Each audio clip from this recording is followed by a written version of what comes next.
You're very welcome to section 8 of this course. Up to now, you've done market research, you've created your own website, you've put email capture forms on your website, you've done copywriting, but there's one thing that's missing, and that is visitors. And that's why in this section of the course, we are going to focus on search engine optimization. Very simply, search engine optimization is a way to get visitors from these search engines like Google to your website. The way that you are going to achieve that is by using this SEO checklist that I put together for you. It's got 26 points on it. And essentially in this section of the course, the outcome for you, what you will have achieved by the end of this section of the course, is really completing each of the 26 points on this checklist. And essentially that will help you get targeted traffic from the search engines to come to your website. I want you to get your hands on this checklist right now. So I've linked it up in the resources section of this lecture. Go ahead now, get that, bookmark that, because we're going to be returning to this again and again. And it's got a recap of everything that I'm explaining for you in these lectures. It's got a link to all of the tools that I mention. And not only that, am I just giving you this, I'm actually going to be giving you an example on performing all of these steps for my own website here, so that you can really see a tangible real life example of someone implementing all of these steps, the reasons behind doing that, the importance. I think that's going to give you a fantastic tangible example to follow. So I really look forward to getting stuck into all of this with you. You can see that the checklist is broken up to a number of different sections. There's technical stuff, making sure that people can access your website, keyword research, finding out what your customers are searching for online, creating perfectly optimized SEO content, and then building authority around that content so you can appear at the top of these search results. Now don't worry, I'm going to explain SEO in a lot more detail in the next lecture. So for now, just make sure you've got this checklist, you bookmarked it, and then the next lecture, I'll see you there for an overview of SEO.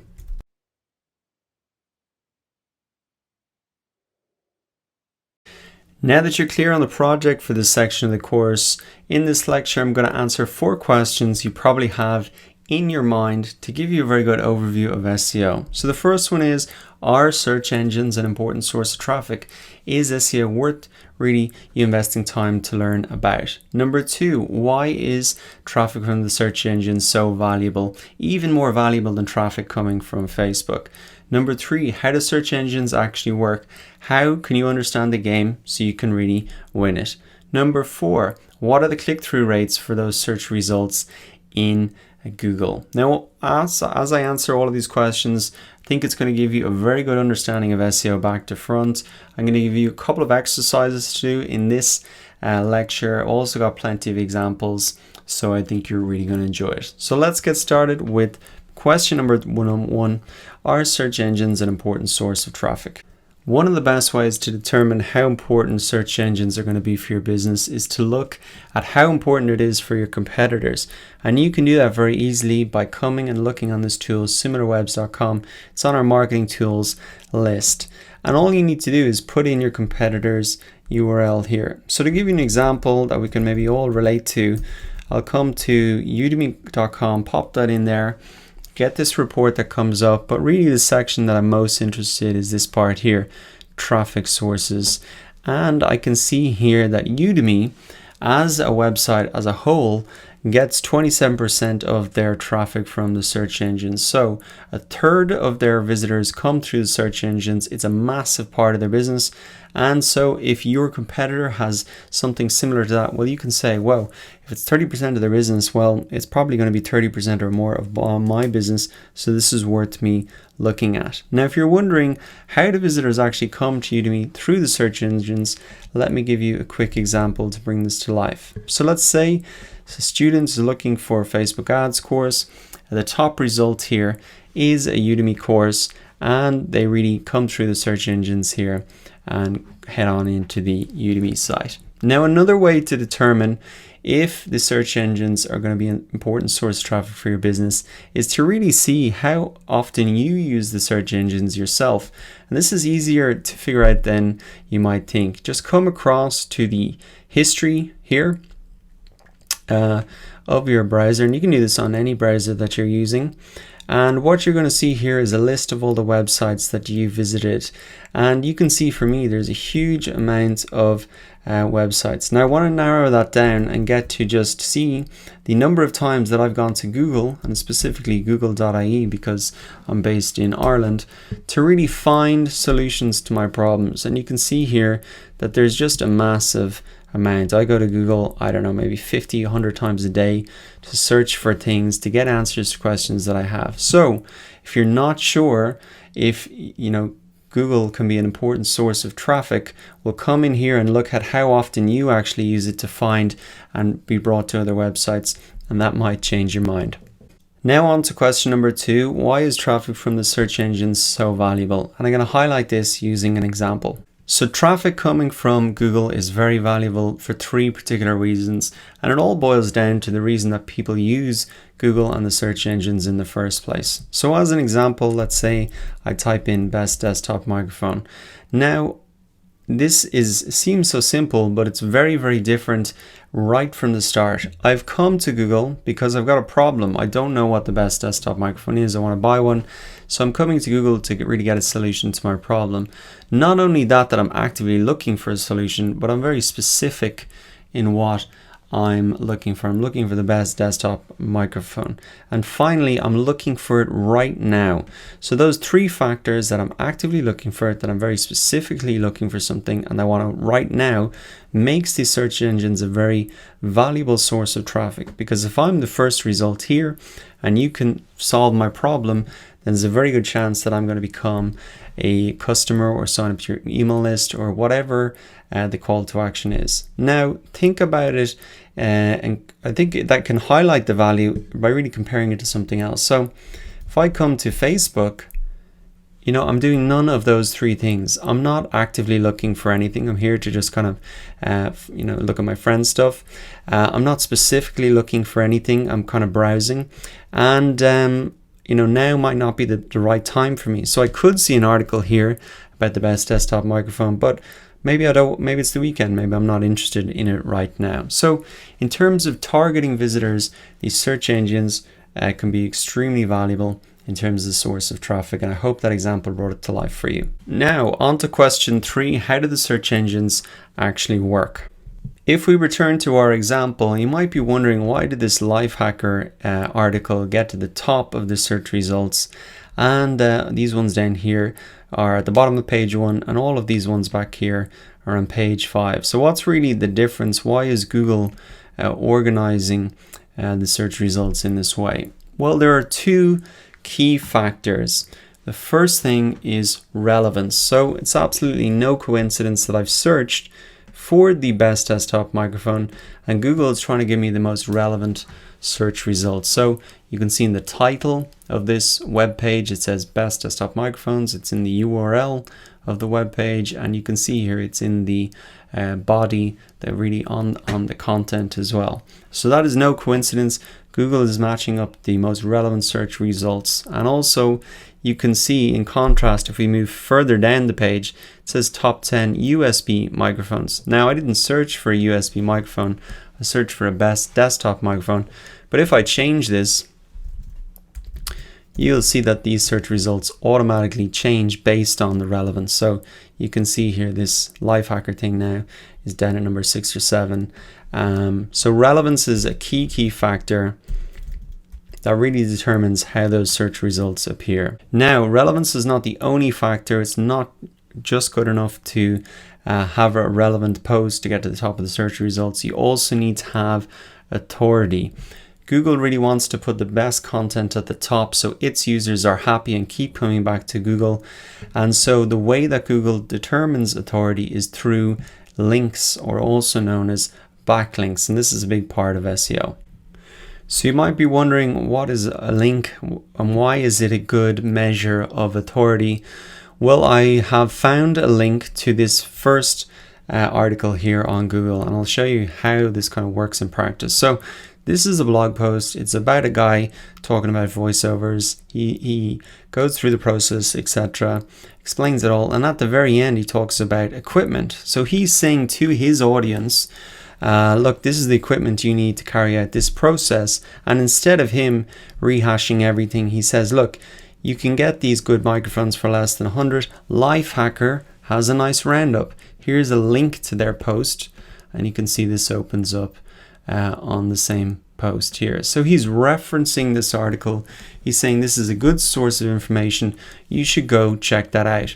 Now Google really looks at these links and they say, well, if this guy plus maybe 50 other guys are linking to it, well then it must be a good source of information for that particular topic. So as a result, they rank you a lot higher in these search results.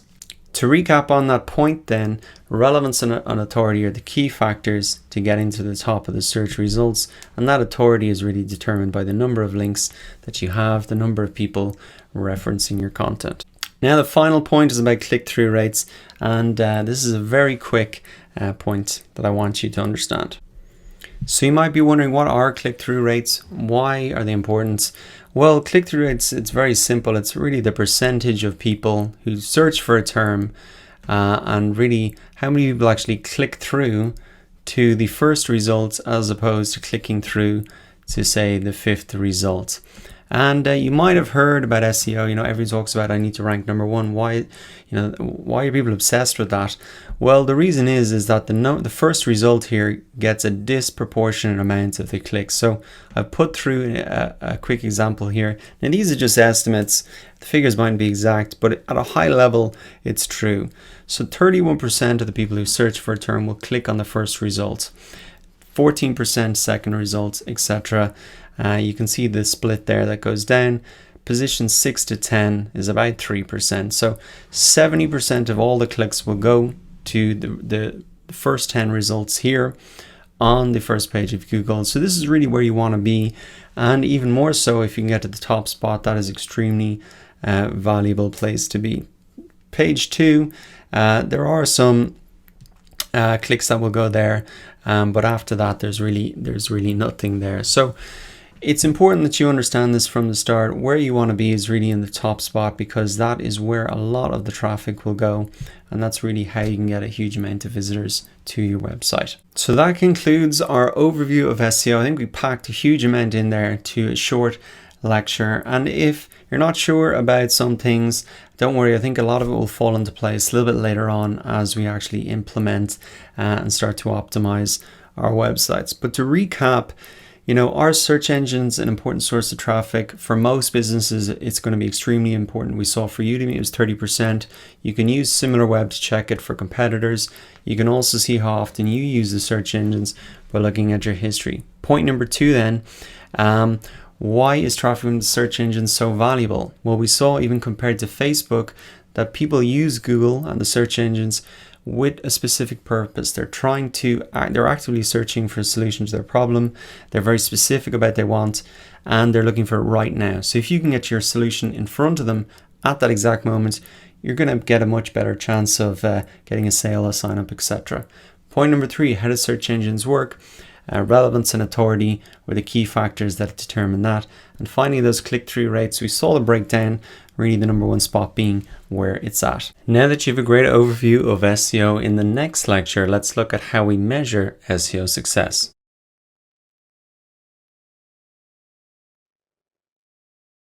In the last lecture, you got a great overview of SEO. And in this lecture, you're going to learn how to measure SEO success, looking at 5 different metrics and using 2 free tools. I've actually got the tools and the metrics listed here on the first point of our SEO checklist.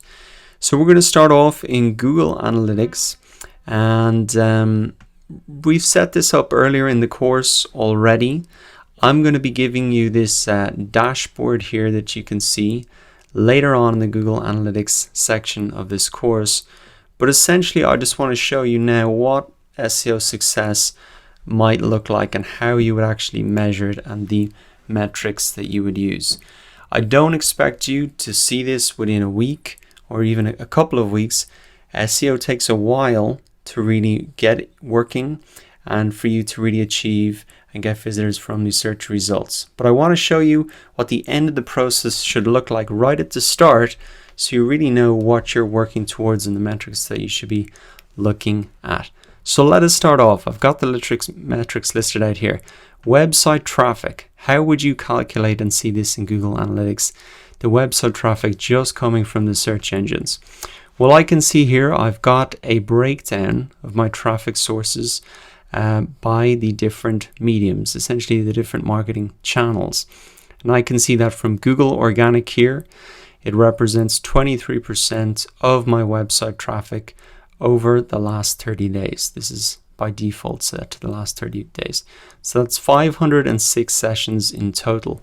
So you can see that using Google Analytics, it's very easy for me to see how much search engines are contributing in terms of visitors to my website. And that's a great percentage, and you can see that's pretty big. For other more established sites, it could be a lot bigger. It could be 30, 40, 50, 60%. It really depends on the effort and time that you put into it.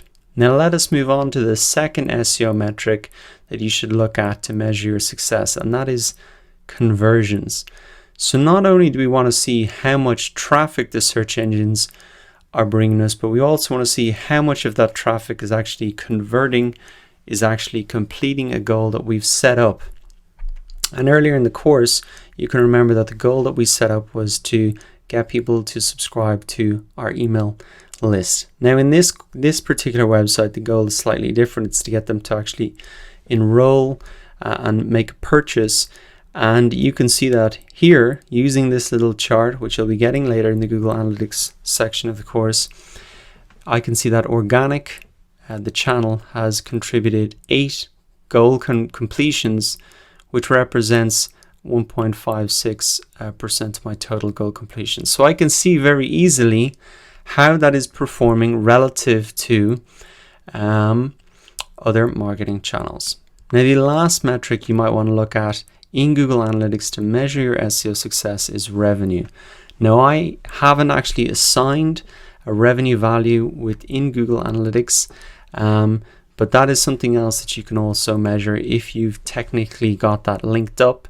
If you've got a checkout in your website, you can measure all of that. So you can really see not only the number of visitors, the percentage of conversions, but actually the dollar amounts that's coming through from the search engines.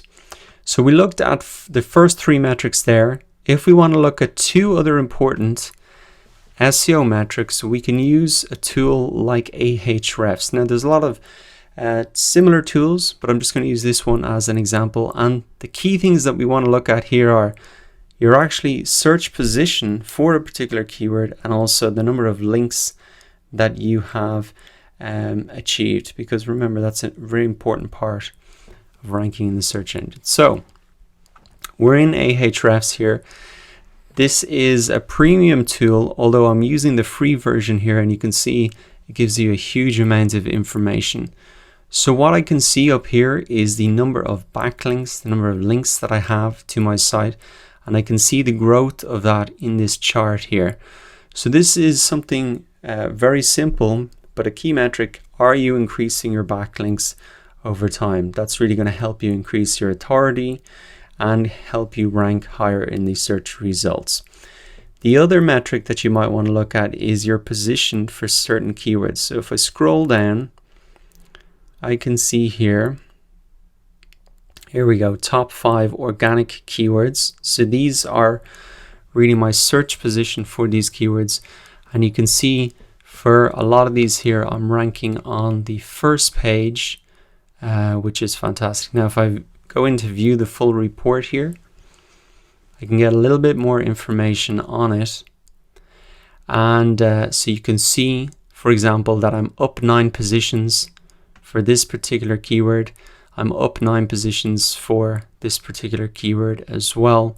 I can see the search volume for all of these keywords and my position here and the estimated traffic, etc. So this is a fantastic tool to really measure these 2 key metrics, which are keyword ranking and the number of links And you can see here that you can get quite a lot of information for free, but you have to upgrade then if you want to see, the full list and more information. So I would recommend that if you have a website that's been up and running for a while, you can plug this in right here now. If you've got a brand new website, you're probably going to see no information here because you have no traffic on your site. Or this tool hasn't picked it up. So let me type in my brand new site here. And what I'm expecting to see is no data. So there's no traffic on my site. I've got no backlinks. I've got nothing set up. So this is what you can expect to see at the start. And just remember that this is a third-party tool. This is not Google. They don't have direct access to your website. So they can pick up a lot of information, but it's not instant. So just keep that in mind as well. So to recap then, what we have talked about in this lecture is the 5 key metrics to measure your SEO success. There are 2 free tools to do that with.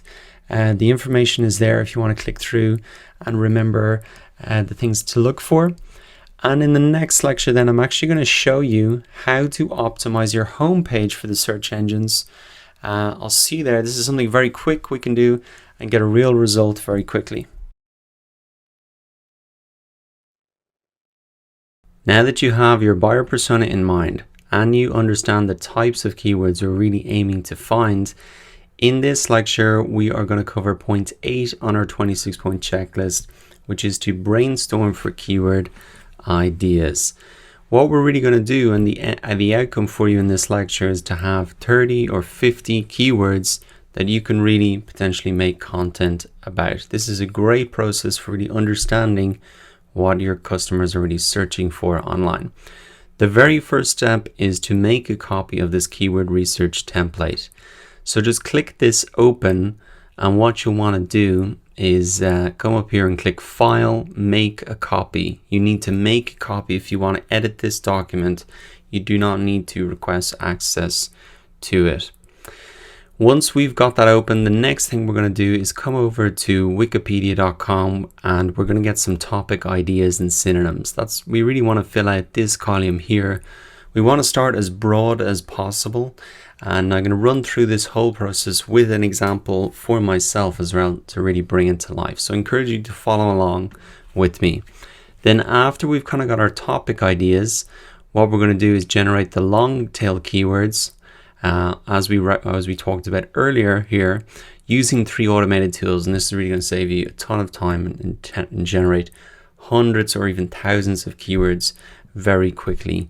And then finally, we'll just come into Quora to really find those specific terms that maybe aren't showing up in these tools here. So let's get started. Coming to our document, we want to fill this topics column out. Start really broad. We can come to Wikipedia. So what I suggest you do is just type in a very broad term for your niche. So for me, it's just going to be marketing. It's extremely high level. There's no way I'm going to rank for this term in Google. That's not what I'm interested in. What I'm interested in is really finding out the different topics. And now what you can see here are a list of all of the links to the different topics within this topic. So it's getting down a level, it's split down, but you can see a lot of these keywords here are very different. Customer orientation, marketing research, you mightn't have thought of these as being so connected. And so this is a really great way to think very laterally about how things are connected and refine really what you're going after. So let me come into types of marketing.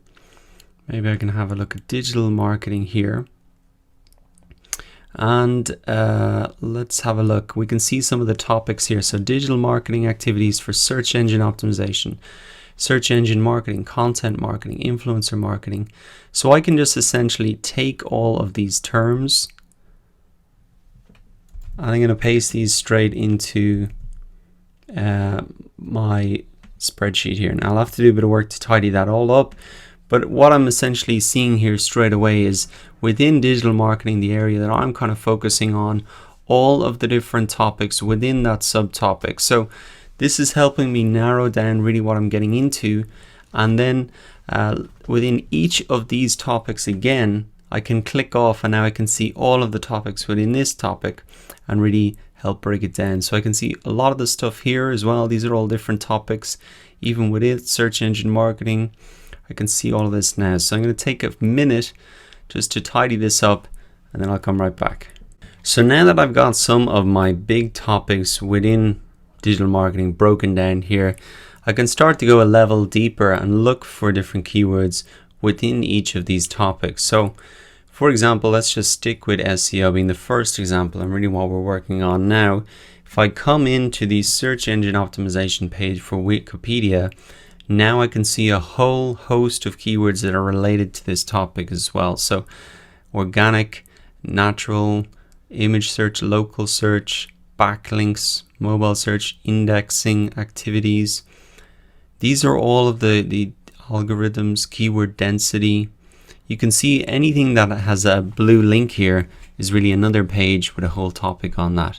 I can even see some of the people who are key to this whole process, and loads and loads of keywords here. You can really spend a lot of time coming in here and finding ideas for topics and also keywords within those topics. So what I'm going to do is just separate this out a little bit. I'm going to just add in some space here. So all of the keywords that I can list down here are relevant to this topic, and you can just really split these out. So what I've done now is started to put some of those keywords for this subtopic here, basically that I've found on the page. And you can really go through and do as much of this as you really wanted. Recapping and returning to our keyword research process, then essentially what we've done already is we've made a copy.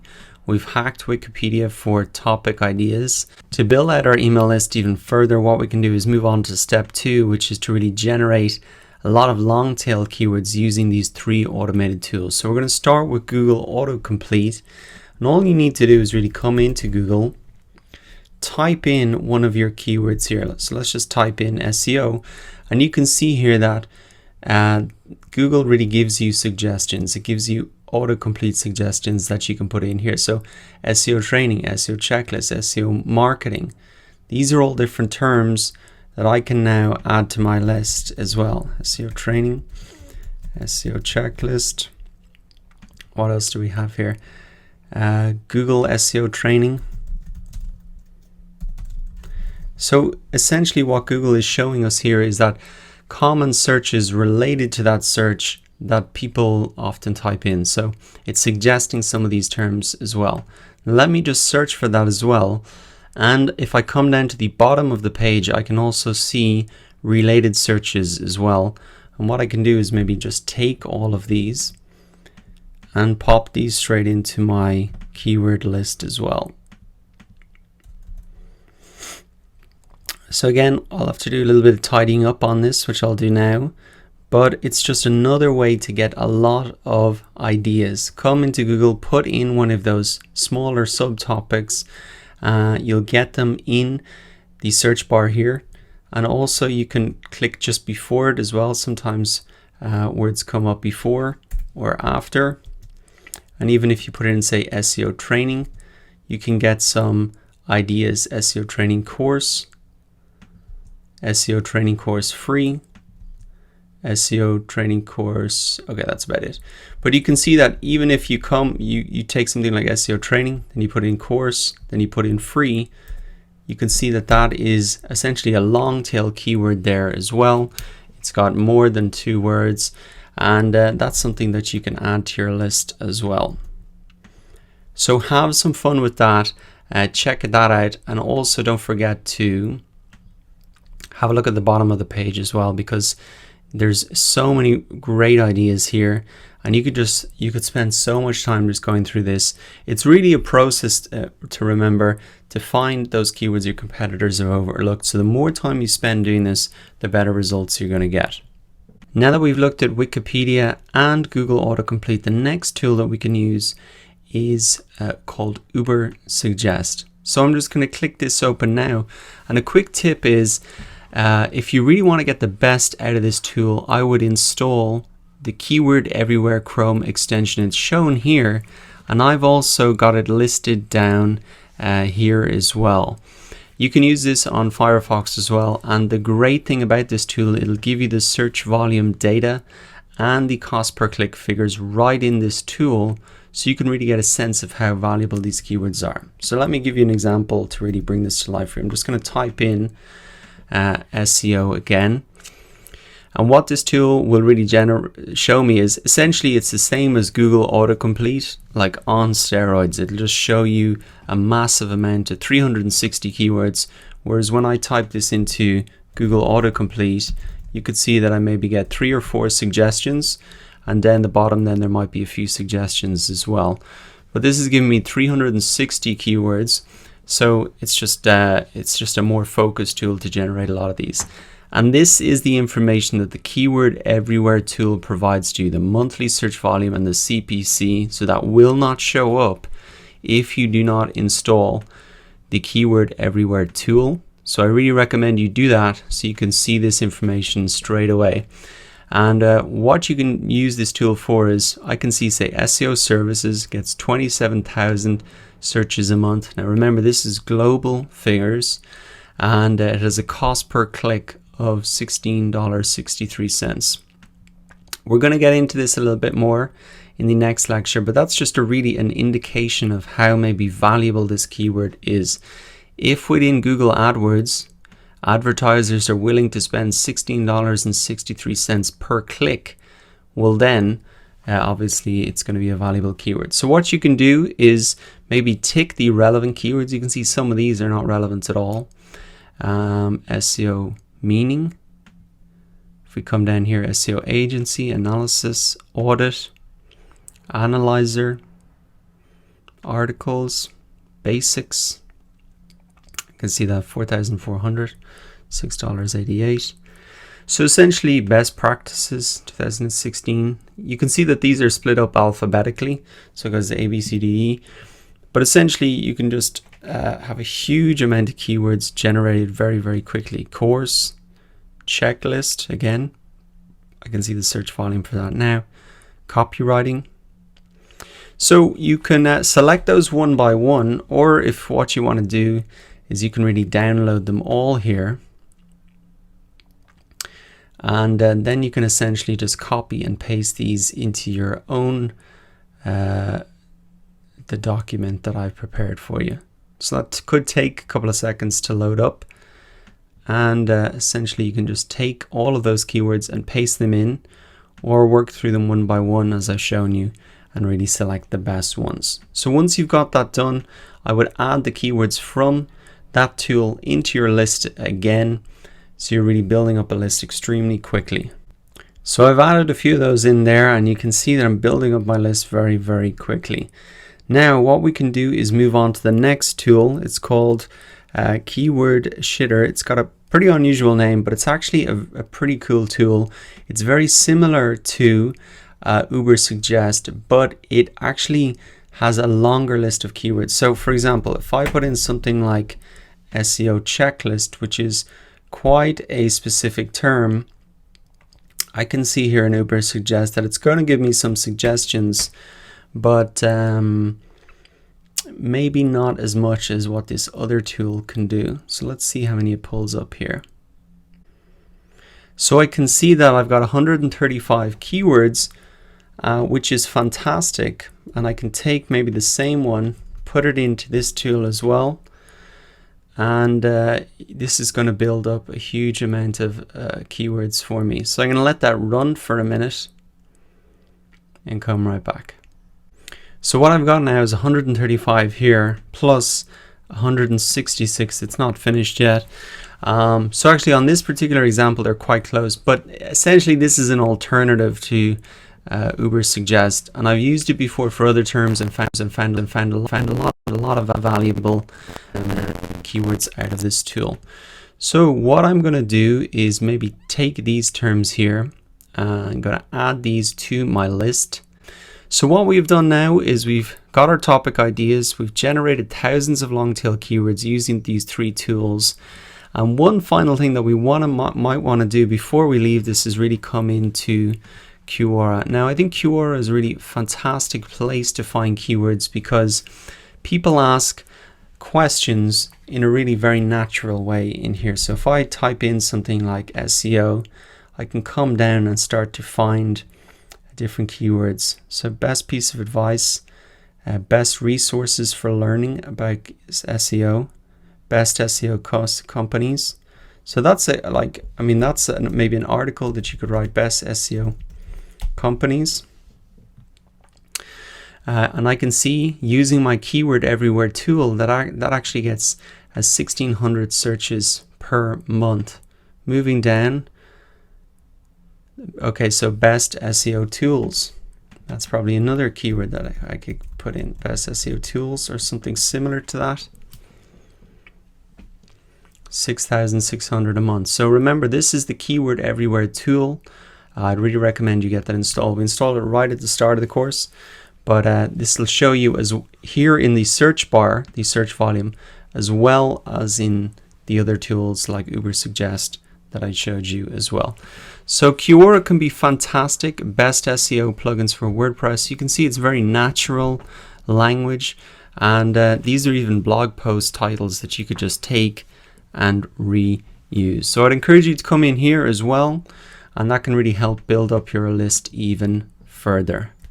To recap then, in this lecture we have brainstorm for keyword ideas, and using this worksheet you can see already that I've got 10 different topic ideas that I got from Wikipedia, and also using those 3 free tools now I have about 45 keywords just for one topic, and these are kind of in the long tail part of the graph. They are going to be less competitive, and this is really the type of keywords that we're going after. So you can see that that process is very quick. In a very short space of time, generate a lot of keywords.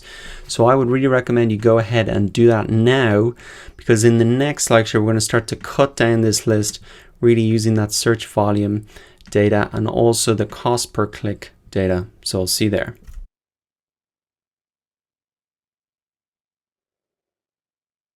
In the last lecture, you brainstormed for keyword ideas and put together a list of keywords here in your keyword research template. Now what we want to do in this lecture is look at point 9 on our checklist, which is really to narrow down your keyword list. We want to get one step closer to the end of the process here, which is to really have your chosen keywords, which will be the centerpieces of your content. So how do you start to cut down this list and identify those keywords? Well, what we can really do is really assess the keywords on 2 criteria. One is the search volume. So how many searches per month in Google do the keywords get? That'll help us identify which of these topics are the most popular, and also which of these keywords are the most popular, because we want to create content where there's interest. The thing what we don't want to happen is spend a lot of time writing something, figuring out that actually only 10 people a month search for that. We'd be much better off investing the same amount of time and energy into a keyword that maybe gets 1,000 searches per month.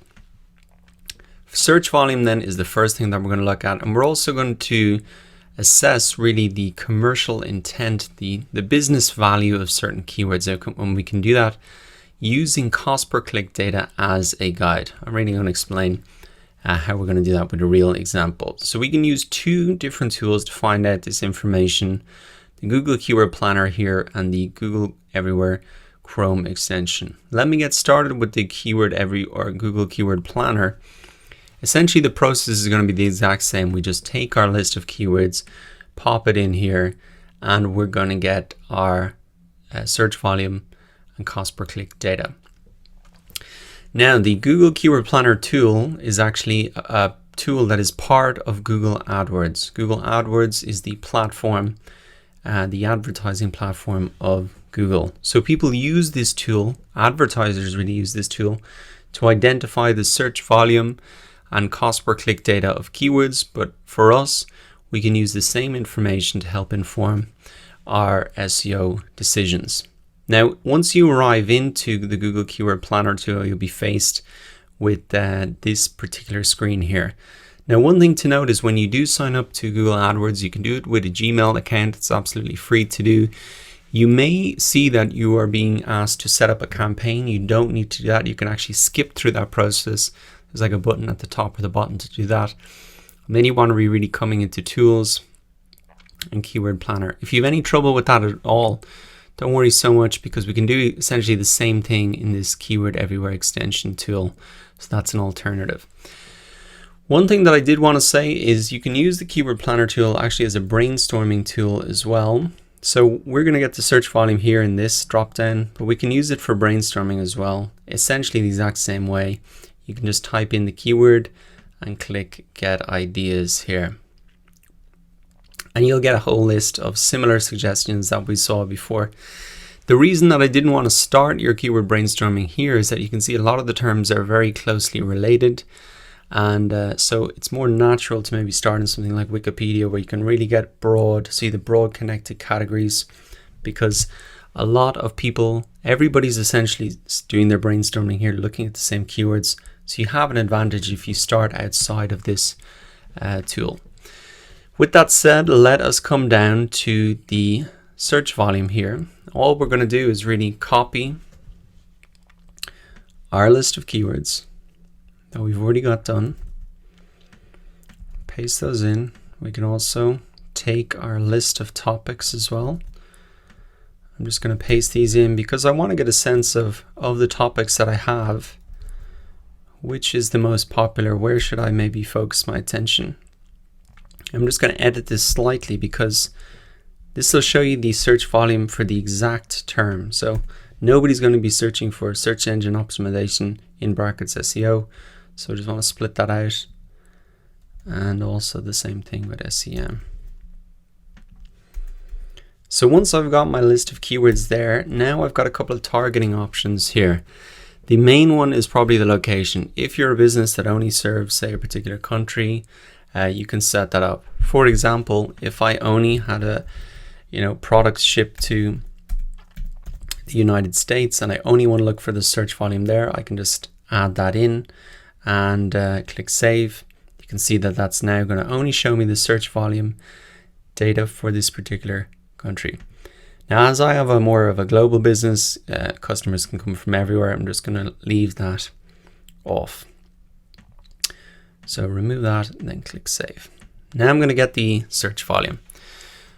What I can see here now is a list of the keywords, the average monthly searches, and also the suggested bid, which is essentially that cost per click data. What I can do is maybe organize this list top to bottom in terms of the average monthly searches. And to do that, I can just click on this column here.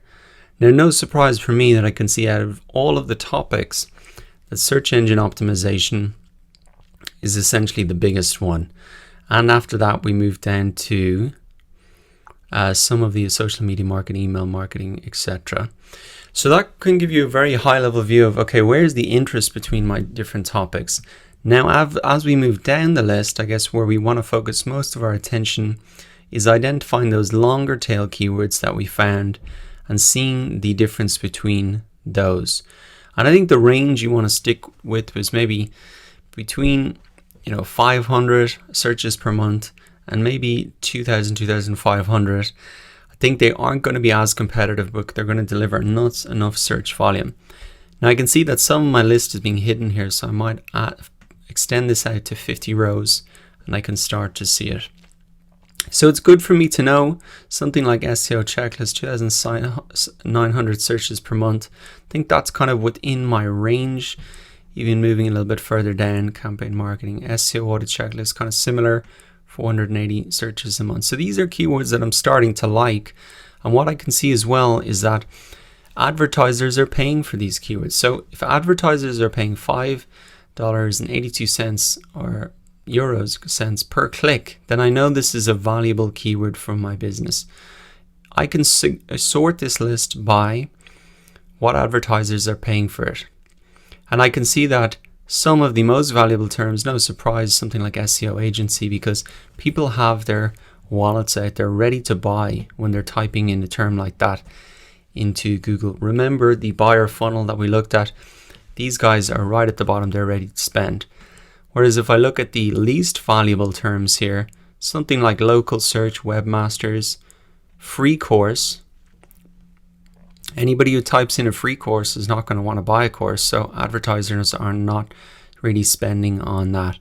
And something like local search, you can even type any keywords into Google if you're not quite sure what they're talking about. So local search, you can see there is one ad there for it, so somebody's spending money on that. They're spending, let's see, 78 cents. But you can see a lot of it is quite general and broad, and maybe those people are not quite far down the buyer funnel. Essentially, you want to assess then the keywords based on average monthly searches and suggested bids. And you can do essentially the exact same thing with the Keyword Everywhere Chrome extension. You take the same list. What you can do is really, instead of pasting it into the Google Keyword Planner, you just click on the icon here in your browser. You can see that there is a place to paste in the keywords. You can take the keywords from your list,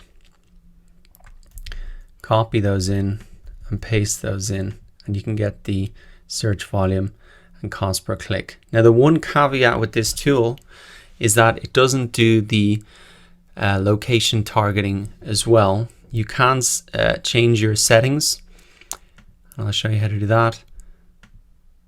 But it only really shows search volume for these different countries for the moment. I think they're adding a lot every single time, but the targeting is much better in the Google Keyword Planner tool. You can narrow it down to specific cities even.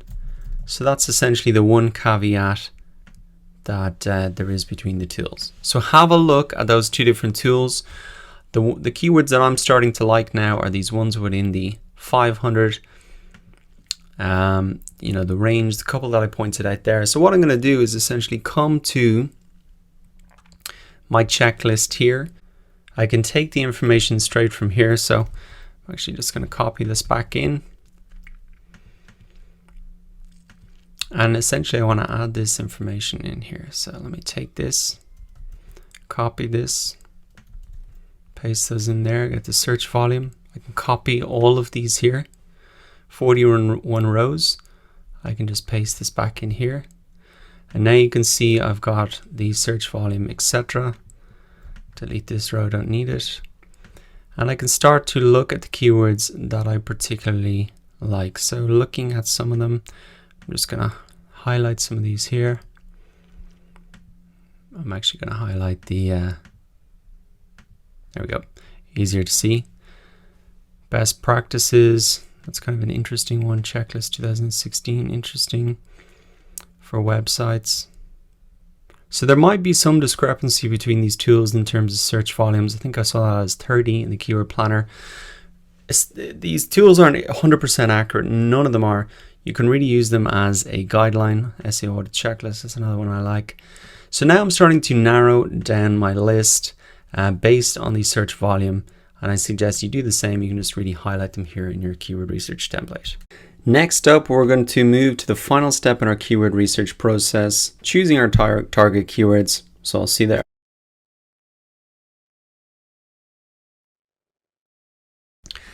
In the last lecture, we narrowed down your keyword list using search volume and cost per click data as a guide. In this lecture, we're actually going to finalize the keyword research process. We're going to choose your target keywords. These are the keywords that will then be the centerpiece for your content that we start making in the next section. So this is important. We need to look at the competition. Who is already ranking on the first page of Google for that term and how strong are they? So what I want to do is start really just with a visual check, keep it very simple. So what you can do is take some of the keywords that you like, just start typing them into Google, and really you want to see how strong the competition is. So one thing that you can do is start to look at their domain names. Do you recognize these guys? I can see here that a lot of these guys are well-established big companies, but that's normal, I think, for SEO. It's a very competitive space, and I really knew that going into this. There's professionals doing this day in and day out, so no surprise for me that there's a lot of competition here. Now, one other thing you might want to look for is actually click into these search results and see how high quality the posts are. Is there anything that you could really improve here? Could you make this 5 times, 10 times better? Or have they covered pretty much everything? And that's a quick assessment that you can do, just really looking at how strong the competitors are, plus the content as well. If you see here a lot of content that isn't really relevant, you can see all the way down the page, there's SEO basics. It seems to be very relevant stuff. Then you can see, okay, this keyword, there's a bit of opportunity here. So cycle through a lot of your keywords and maybe you can identify which ones have less competition just on a visual check than others. Now, as well as that, what you can do is actually download a Mozbar Chrome extension. This is just going to give us more information on our competitors and help us decide how strong those competitors are. So once you've got that downloaded, it's very easy to install. You'll see it pop up in your Chrome browser here. And what I can maybe do is look at another keyword here. I can just toggle this on, and now you can see it brings up a host of information that I can see for free.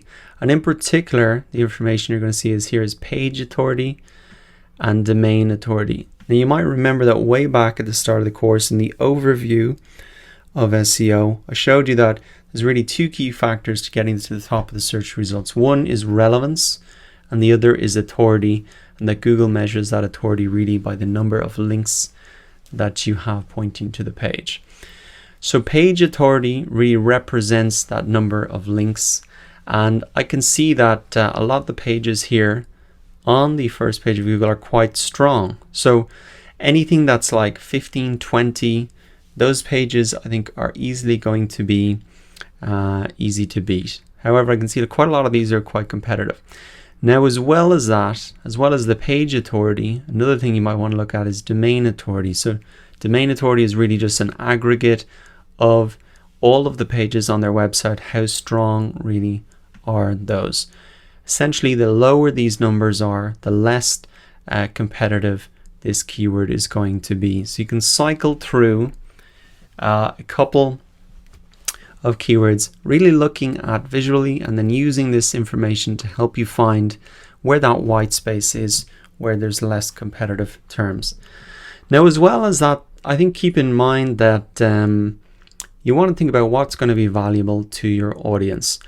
So I'm going to actually pick the keyword SEO checklist, even though it's very competitive. I know I'm not going to be able to rank for that quickly. I've got a brand new site that has 0 domain authority. It's going to take a long time for me to get to the top of the search results, but I think that, as you can see, this is a keyword that is going to be beneficial for you in this course. And I have looked through some of the keyword or the checklists here. I think a lot of them don't explain why you need to do these steps, and that's a value add that I can add in. The final point that I want to make is, look, think about is what is going to be valuable to your audience. It can be easy to get caught up in all of this data and information, and hard to see where the opportunities are, but just think about what is going to be valuable to your audience. Don't think about ranking like in the next week or 2. It could take you a long time to get there.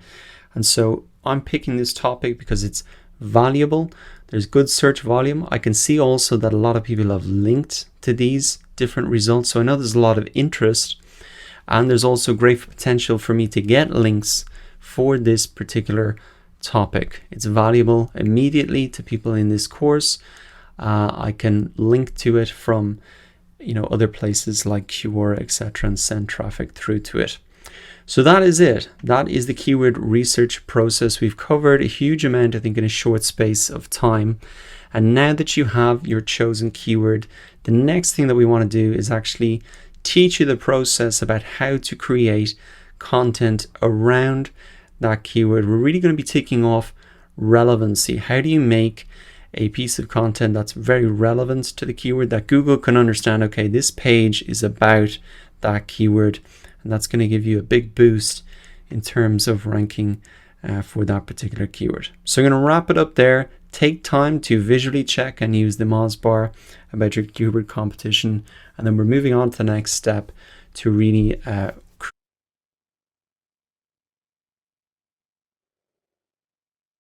You're very welcome back to the course. In the last lecture, we finished off on our keyword research process. You now have your chosen keywords, which will be the centerpieces for your content. So what we need to do now is actually create content around those keywords. And in this lecture, we're going to get started on that process and really move into the on-page SEO section of this checklist. This is the checklist that you will use every time you write a new blog post or create a new piece of content, because this covers on all of the things that you should have on your page to make sure that it's optimized and ready for the search engines. In this lecture, we're going to cover the first 3 points, and then the subsequent lectures, we're going to be working through them. So by the end of this next few lectures, by the end of this part of the checklist, you will have a perfectly optimized, SEO optimized piece of content. First thing we need to do then is actually come into our website builder and create a new post. So inside WordPress here, it's just posts, add new. It'll be very similar on any other website builder that you have. And this is where we're really going to implement every single one of these steps. Now I have my Yoast SEO plugin installed here as well. If you have a WordPress site, make sure you have this set up before we get started on this. I installed it a couple of lectures ago, but this will really help you out and remind you to complete all of these 11 steps every single time. If you don't have a WordPress site, don't worry, I've written all of the points here anyway. First thing we want to do is really pick one keyword per page, and the Yoast SEO plugin is a great reminder for this. It shows you focus keyword, so I'm going to pop that in right there, SEO checklist. And essentially what I'm going to do as an example here is rebuild this post I've already made. You're looking at a post here that has followed exactly these 11 steps, but I'm going to rebuild it from the start so you can understand the process and not just the end result. But this is an example that you can come back to again and again and have a look at. Now, after I've picked my focus keyword, what I need to really do is write the title tag. And the title tag is really what appears in the search results here. So we looked at this before. This is the title tag here. This is the title of your blog post, the title of your page. It's an extremely important indicator to Google what your whole blog post is about or page is about. And so you really want to spend a bit of time optimizing this. If you do nothing else from this list except this, well, you'd still be doing one of the most important things. So make sure you get this done at the very, very minimum. So the thing that you want to think about is every page of your website should have a unique title tag. You'll remember earlier in the course we optimized your homepage title tag. You want to do essentially the same process here for each blog post. And preferably you want to start with a relevant keyword. You want to start with your focus keyword. So I can edit my title tag here inside Yoast and get a preview of it. You can also just add it in up here as well. But I can do the work down here. And I'm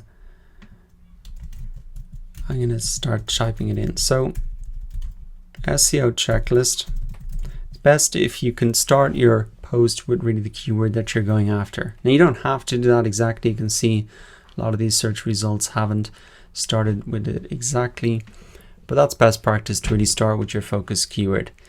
Now another thing that you can do to pick up some more searches is add in small modifiers like best, 2016, etc. And you can see that here that people have added these 2016, etc. in here because a lot of people do search for that. They search for checklists, templates, tools, 2016. If there is something like this that would often get updated or need to be updated, you know, people will type in small little modifiers like the date. So you can add that in if you want. And I've actually added that in my title here. If you'll notice, I've just put it at the end. So potentially I can pick up some additional searches for that term if someone types in SEO checklist. But really as well, just as an indication that this is up to date and is up to date to the other ones in the search results. So now I've got my keyword in there. What else do I need to do? Well, I need to keep it at a certain length as well. You've got a limit to how long your title tag can be. It can really be 55 characters or less. Otherwise, it'll appear truncated in the search results. Let me give you an example of this. I'm just going to type in home insurance. I want to show you about what it looks like if it's truncated. So I think I saw an example here. Where was it? This is what it looks like if your title tag is too long. It shows the title tag, but then it's cut off at the end and you can see the ... Essentially, the title tag here is too long. This company could probably shorten it up a little bit to have the full message within the 55 characters. I think it just looks a little bit more professional, and make sure that you're communicating your message in the frame that you have. Inside WordPress, it'll show you here the exact length that you have. For example, the green is like the good area, and if you start to put in more than that, it turns to red. So you really want to avoid that there. What do you put in here then? I would suggest you really look at the title tags for your competitors as well. Look at what they've done, and you have to think about how can you really stand out. So there are a number of other checklists for me here: 29 points, 41 points, 40 points. So obviously I don't have the longest checklist. I did that on purpose. I want to keep it pretty simple. So I can't compete on the number of points. I don't think that'd be a good idea. So I'm going to try and make it more specific to who this checklist is actually for. And what I'm going to say is SEO checklist for new websites. I actually noticed earlier that this is one of these search terms that I highlighted. It gets 30 searches a month. So I could potentially, after a while, start to rank for this term initially, and then after a much longer time rank for the keyword SEO checklist. So I can pop that in because it's very relevant to my audience. I think a lot of the people who will be taking this course and looking at the checklist will be brand new websites or looking at it again. So I can just take that keyword, and now I'm really going to be ranking for the longer tail version of this keyword, which is great as well. One other thing I noticed as well, that SEO audit checklist gets 480 searches a month, and so I don't have that exact term in my title, but I can just add this in as well, SEO audits, and people really know that not only can they use this checklist for new websites, but they could also use it for SEO audits as well. So that is really the thinking behind the title that I wrote. I would suggest you follow that process as well. Follow these rules for the title tag, and really have a look at your competitors and think about how you can stand out in the search results. Because remember, this is what the end, and this is what the process is all going to look like at the end. If everything's stacked up here and somebody's making a decision, you want to try and have a title tag that really jumps out. Now after that, let's look at the URLs. The URL is really the URL for the page, and you can see here mine is just / SEO checklist. So how did I actually set that up? Well, inside SEO Yoast here, you can actually just set this, and you can see how this is going to appear. Very easy to do here. I think what you really want to avoid are URLs that look something like this. Oh yeah, here we go. You know, /p equals 123. Now, you want to make your URLs really human readable, and also if you're trying to make it easy for people to remember / SEO checklist, it's easy to know how to get to the page very, very quickly. So you want to keep these URLs as short as possible. By default, what will happen is your whole title will be put into your URL here, but you can just shorten it down to the main keyword, so you can make it easy for people to really get there and remember it. Now I know I have quite a long domain, but if you have a shorter domain and you just say / whatever it is, you can almost say that to people and they will know where to go. So what we have done is really cover off on the first 2 points there. I think the final thing to mention is separate your keywords in your URL with hyphens. You never want to have it like this with underscores, because Google will read that all as one word, whereas Google will read this as separate words. So that's just one final point on that. Make sure that's done there.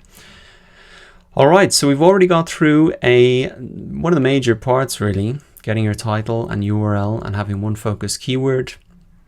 I'm going to wrap this up now, and in the next lecture we're going to focus on meta descriptions. This is what really appears here in these search results, and getting it right can massively boost your click-through rates.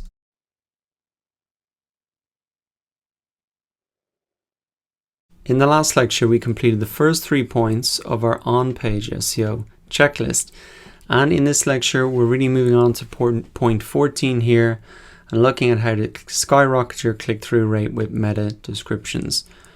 Meta descriptions are this little preview of the page that appear here in these search results. It's actually called a search snippet, and the meta description is the way that you set that up. You can see that this is an important part of the search results. You just got the title, the URL, which we already covered, and this is your last opportunity to really grab people's attention and get them to click through. It doesn't have a big SEO impact. Google don't look at this as much, but it's a big driver of people to getting them to click through. If you can grab their attention here, there's a great chance they're going to click through. It's a great opportunity for you to increase your click-through rate. Let us have a look at the best practices then. You really want to highlight the benefit of your post or product compared to competitors who already appear in these search results. What I would suggest you do is have a look for all of the meta descriptions, maybe for the first 3 pages of Google for your particular keyword. You want to read them all, get a sense of what's in there. Do they look exciting? Do they get you to want to click through? You can take the best parts from every single one of them and just create your own meta description as well. Or if you see that there's something that isn't as obvious, that should be more obvious, you can throw that in as well. What else do we have to think about? Once again, there is a length that we have to follow. It should be 160 characters or less, otherwise they'll appear truncated. And you can see here a lot of the ones are set. This is an example where it's a little bit too long. It's getting cut off there. So that could potentially be shortened up.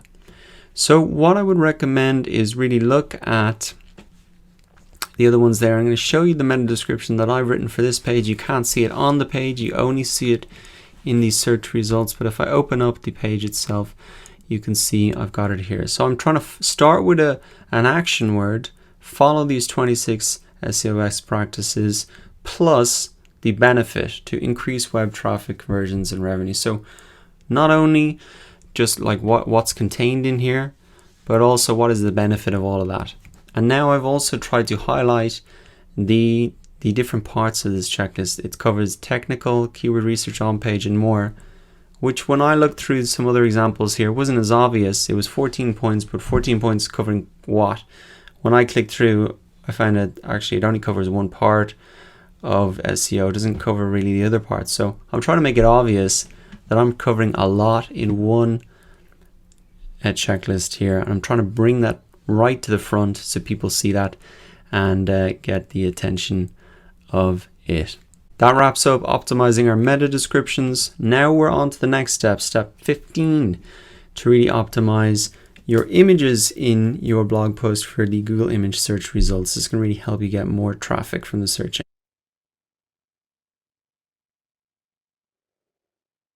In the last lecture, you learned how to maximize your SEO campaigns. And in this lecture, we're covering the final point, the 26th point in our SEO checklist.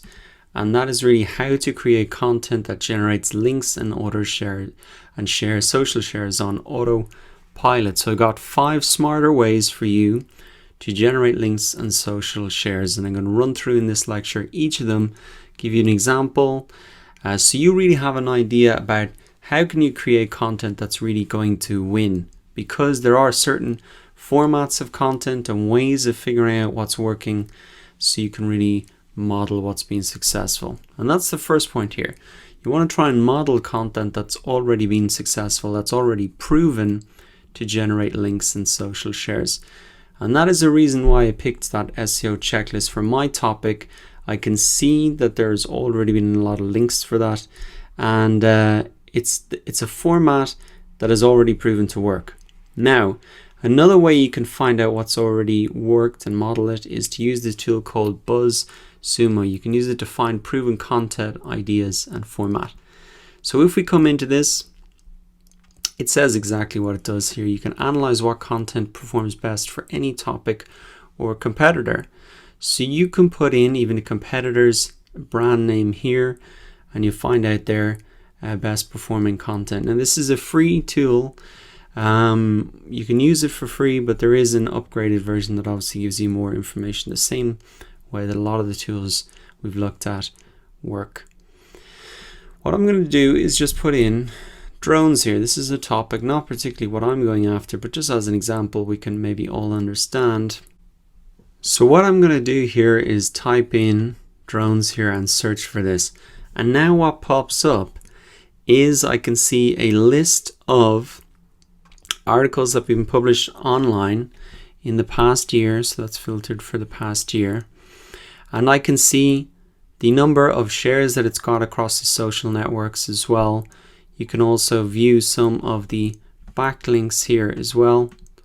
Let's open this up. I need the pro version to find that. But even if you just look at the social shares, you can really see what content has been popular. Now what you could do is, okay, you're not going to be able to maybe write this exactly. Maybe what you can do is really have a look at the top articles, see what they've got in common. And I think one thing that comes to mind for me straight away when I see an article like this is what you could do is maybe write an article like the top 10 uses of drones. And one could be to protect, it could be a list. Number 1, protect the sea turtles. Number 2, I've heard people using drones to somehow, protect elephants and poachers and stuff like that. So that is something you could potentially do. Use this as a place for inspiration. You may not be able to just copy and paste something and use it on your site, but if this has got 87,000 shares, seems to be a lot of people are interested in finding out how drones are being used to protect nature, or even how drones are being used in general, and that's something that you can do. So that's just a small example, but that's essentially how the tool works. You can come here to find out the most popular content around a keyword, around a competitor, and there's all sorts of filters that you can use here. You can look at infographics, guest posts, giveaways, all sorts of different types of content as well. So this is a great place to start. If you want to model successful content, come into a tool like this and see what is already getting results. Because if something is already getting results, if you do something close to it or similar or model on it, then you have a much better chance of getting results yourself. Now, I was just talking about those like a best of list, and that is the second way that you can generate a lot of links and social shares on autopilot. So I have an example here that I'm going to open up, and I'm going to change the link on that later. But essentially you can see that this is just a best of list for the top 10 infographics for Internet Marketing Pros. So it's a list of the top 10 here. Now the smart thing about these best of lists is they're very easy to put together. You don't actually have to create a lot of content. You just have to find content that's already been successful and put it together in a list. And the beautiful thing about a piece of content like this is every single one of these 10 websites is going to want to share this post and link back to it, share it with their audience, because they've made it into the top 10. And so this is an extremely powerful way to include other people in your content, to get them to share content on your behalf because it's in their interest. It makes them look good.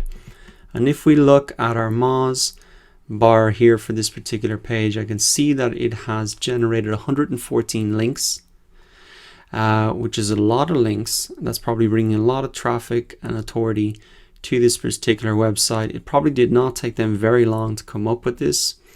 They just had to find the best ones, put them together in a list and share it out. So that is the second idea, to generate links and shares on autopilot. Because you're putting together people into a list, it's in their interest to share it out to their audience because it makes them look good, and that brings a lot of attention to you. Now, the third way to generate links and shares on autopilot is to crowdsource content. So this is kind of similar to the best of list. It takes a little bit more work. You might have to tweet out to experts or email them and ask them for a contribution. So here's an example of that. I looked at this earlier in the course, 7 experts on why building your email list is so important. And you've got the experts here with their inputs. Now, the great thing about this as well is that, similar to the best of list, they're likely to share this out with their audience because it makes them look like an expert. It puts them in the company of all these other people, and that's just another way. It's a format that really is conducive to getting links and shares in autopilot, because you're really making other people look better, and when you make other people look better, they want to share it out. Now, the fourth way to generate links and social shares on autopilot is to publish survey results. And I've got an example of this here. You could easily create a survey. You could even use the survey results from the Typeform online survey that you made earlier in the course. You could just gather those survey results up and publish them. And here's an example of that. So this guy, it's an SEO blog, but essentially what he did is he surveyed his audience, and then he put together a post about it here. So once again, people are very likely to link to this. You can see this has 1,177 links because it's showing them information about themselves, and they participated in the survey, they were involved in it, they were putting it together, and so you can see the number of respondents here. They're very likely to share that out afterwards because they've been involved in it, and the information is really sourced from them. So it's a very smart way to really get people to want to share out their content and say, you know, hey, I was part of this survey, check it out, and it makes people look good. Now, the final way to generate a lot of links and social shares on autopilot is to create infographics. And here's an example of an infographic here. The way that these actually get links back to your website is people embed these infographics into their website using a piece of code like this. So you just copy and paste that and put that in, and then you will have a infographic like this on your page. Now, this is a huge infographic. You can see it's got 486 links, but you can do something much simpler. You probably want to keep it to maybe, 7 points, something like that. And there are tools that you can use to generate these. Pictochart is one. You can use this for free to create infographics, very simple. You can use Canva, which we've looked at before. You can use Infogram. There's another one here called visual.ly. And you can actually come to view here and you can search for some infographics. Let's stay with that same example, drones. Let's see if we can see anything here. And you can see, okay, 133 views, not much, but there are some examples of infographics here that are, a bit simpler, and you can really search for a lot of infographics, or you can just search online, something like drone infographics, and you're going to get examples here, and you can see all of the links once again using the same Mozart tool. So that is 5 ideas for you, 5 ways that you can generate links and shares on autopilot. Now, as I said, you might not be doing this right now, but you got to get your brain kind of thinking, how can I involve other people in the content that I'm making and give them a reason to share it out? Or create a great resource like a checklist, a template, a download, something that has a lot of value for people. So that wraps up point number 26. I've got one final bonus tip. I think you'll like this. This is really how you can get to the top of the search engines quickly, even if you've no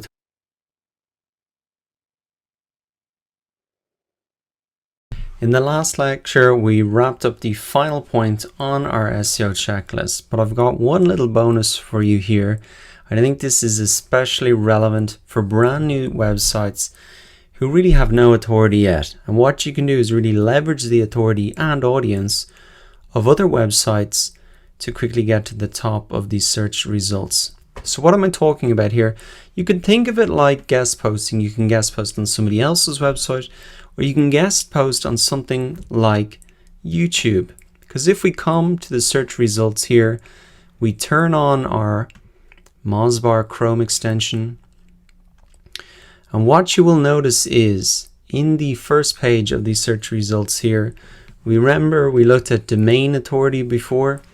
It's really how Google sees the authority of your site, all of the pages in aggregate. I can see here that YouTube has a domain authority of 100. That's probably no surprise. It's the second biggest website in the world.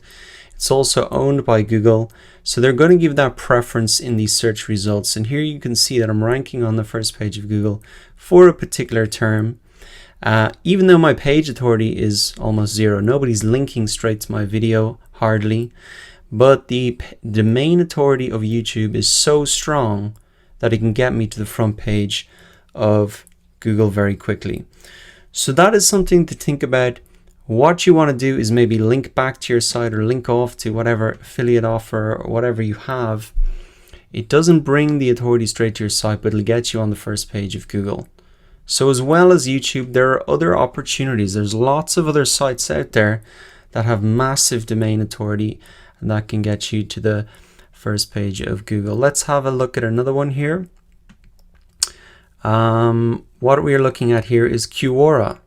So we talk about this later in the social media part of this course. A domain authority of 88. And you can see that for a search that has over 14,000 searches, Quora's question is on the front page here. And lo and behold, here I am, answered the question at the top. So that brings me in a massive amount of traffic. It's essentially like a ranking on the first page indirectly. And the way that you get there is through a high domain authority website like Quora. Let's look at another example, something very similar, Udemy. Here we go, Udemy, domain authority of 76. You can see I'm on the front page once again for a course that I've published on Udemy. So I'm leveraging their domain authority to really get on the front page. Very hard for me as a brand new website with no authority to get there, but I can get there indirectly through these high domain authority websites. Now the final one we're going to look at as an example here is SlideShare. This is a website where you can really publish presentations, and you can see for what is a product manager, 1,000 searches per month. Let's see it here, slideshare.net. You can see it's on the first page essentially, and it's built up a huge amount of views. Now this is not mine, but it's just another high domain authority website that you can use to get to the front page of Google, to get that visibility, and then you can send the traffic back to your website through links at the end of your video, in your Quora question, in your SlideShare, etc. So I'm going to disable this now. But there are plenty of other high domain authority platforms like this where you can publish your content. You can use it as a shortcut to get to the front page of Google and then redirect the traffic back to your site. Now the best case scenario would be to have all the traffic coming to your website directly, but this can be especially a short-term solution to help build your audience while your own website is increasing in its authority and getting those links. I'm going to wrap it up there, and in the next lecture I'm going to answer some SEO questions that I often get from students.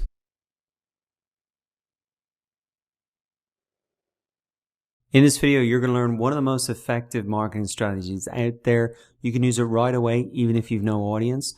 I've used it personally here to get on a podcast that gets over 2 million unique downloads a month. I've used it to be featured on other blogs that has thousands of email subscribers and the exact target audience that I want to get in front of. And it is called the Poster Boy Formula. Now, I originally found out about this through this site, Video Fruit. Brian Harris is the author there. So I'm going to link this article because he explains it really well, but I do want to add my own twist and show you specifically how I've used it. So there are 4 steps to this strategy. Firstly, pick a target. So choose a company with a target audience. So for me, I knew that this podcast had my target audience, people who want to start a business, people who want to market. I also know that this company has a really SEO companies, web designers, digital marketing agencies. These are their audience, and that's the exact audience that I wanted to get in front of. Now we have to document everything. This is the key part of the strategy for you to become a poster boy for them, essentially a case study for them. You need to record one big win with their product or service, and the more details, the better. So to get on this podcast, what I actually did was I recorded a YouTube video showing how I used one of their products. This was a journal that helps you to complete a big goal of yours. And I really made this quick video. It was less than 1 minute long, just explaining how I'd used their product and how it had helped me to create a big course in 100 days. And that was a huge achievement for me at the time. And this journal really helped me to do it. So I just created this video. I shared it with them through their email, and then boom, they got in touch with me and wanted me on the podcast. Now, the second option here, what big win did I record? Well, these guys, they have a white label SEO tool. If I show you it here, this is what it looks like. You can put it on your site. And through this tool, I was able to collect 12,000 leads or email addresses. So again, what I did is I just got in touch with them and said, hey, I've had amazing results with your tool. Let me share my stories so your potential customers and your customers can really understand how to use it. And that's the key thing, and that's really why you're being a poster boy, because you're showing how you got this big win. And of course they're going to want to have you on the podcast. Of course they're going to want to write a blog post about it, because you were an example to show their potential customers and their existing customers about the potential of their product and service and what it can do if it's implemented in the right way. So the key thing about this strategy is really creating a success story. And of course, they're going to want to share that, because everybody wants to share success stories to really convince their audience that what they have created actually gets results if you put it to work. Now, step 3 in the process is let them know. So as I said, I just sent this video to them. I thought that would definitely catch attention. Sent it by email. And also then I just got in touch here via the option for guest posting. A lot of sites will have the email available, and you can easily contact people through LinkedIn, etc. Now, prepare for traffic. So have a high value downloadable on your site in order to capture the traffic. So this is what I did. I actually didn't do a particular downloadable, but I offered a coupon to my course, which is essentially what was the call to action at the end of the podcast. People get a coupon, a discount to enroll. Similarly for this article as well, I gave them the option to click straight through.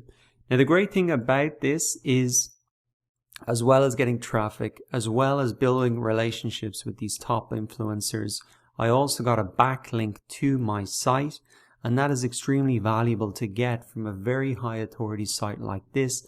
So this poster boy formula not only gets you traffic, not only gets you in front of your target audience, not only helps you build relationships with these big influencers, but you also get that SEO advantage by getting this backlink to your site from a huge site. So it is an extremely powerful strategy. There's only 4 steps to it. And the key thing is then to just really pick a target. It's going to be different for every type of business. It's not going to be this podcast, maybe not this blog, but every company will want to share a success story, whether that's at a conference, maybe offline, whether it's just via Twitter when they retweet you out, whether it's on Facebook, whether it's they bring you onto Facebook Live video, whether it's they bring you onto whatever it can be.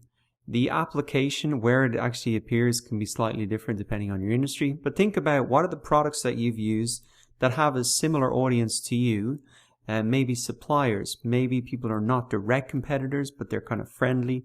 And so really think about what are the things that you could get a big win out of and share the success story with.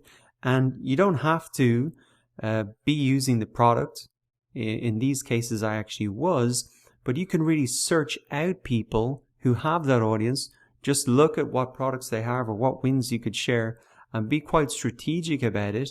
You don't all automatically necessarily need to be using their product or service.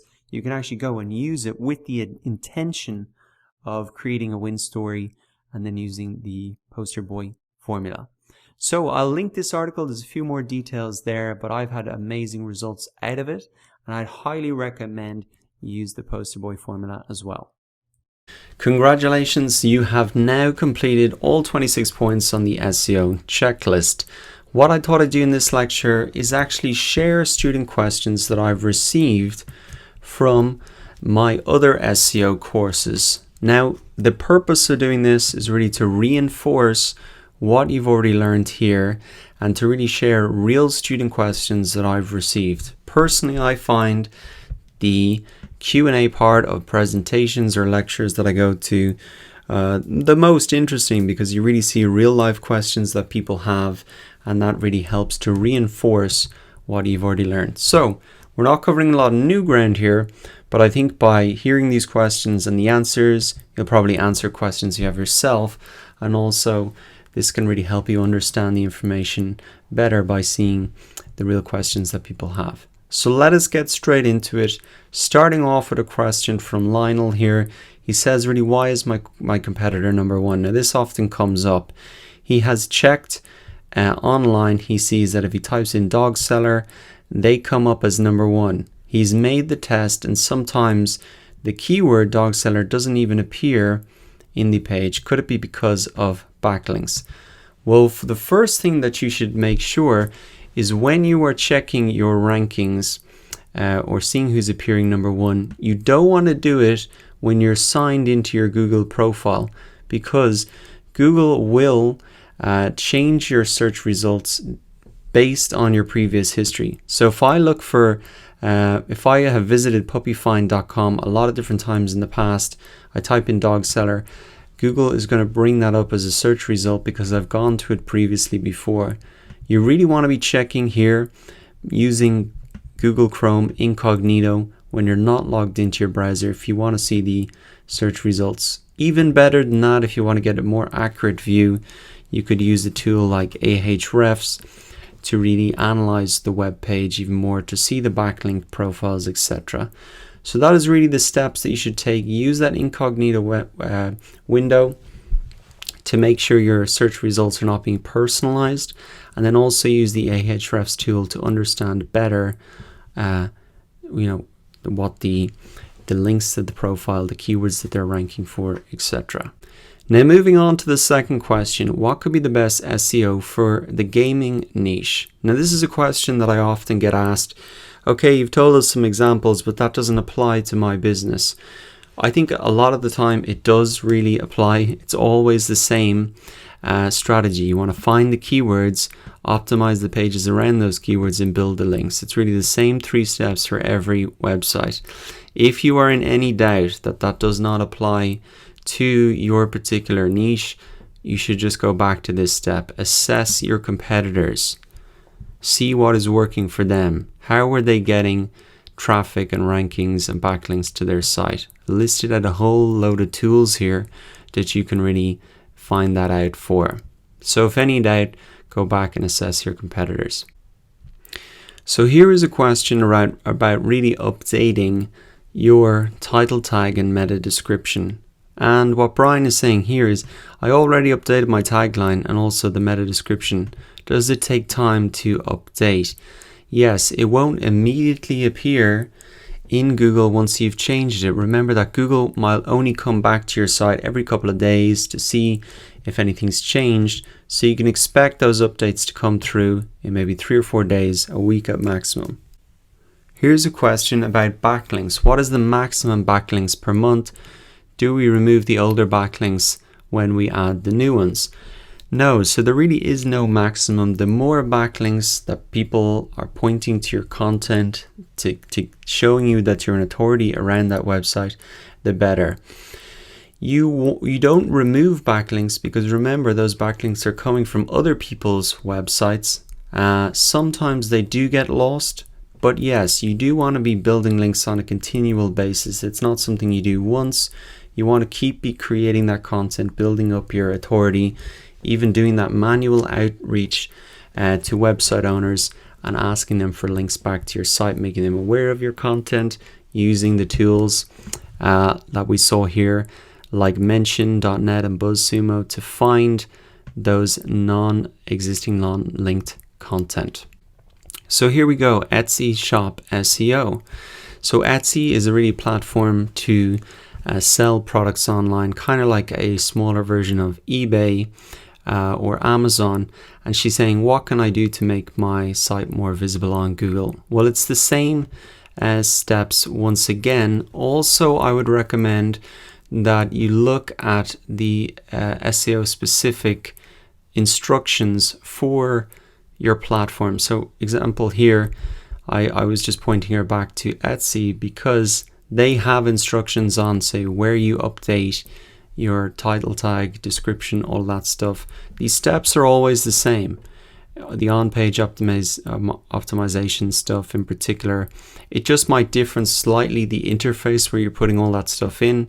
And so if that's the case, if you're using a platform like that, just go ahead and look for the instructions, and you're going to find exact instructions relevant to your particular platform. Another one that often comes up is, I'm using a website builder, Wix, etc.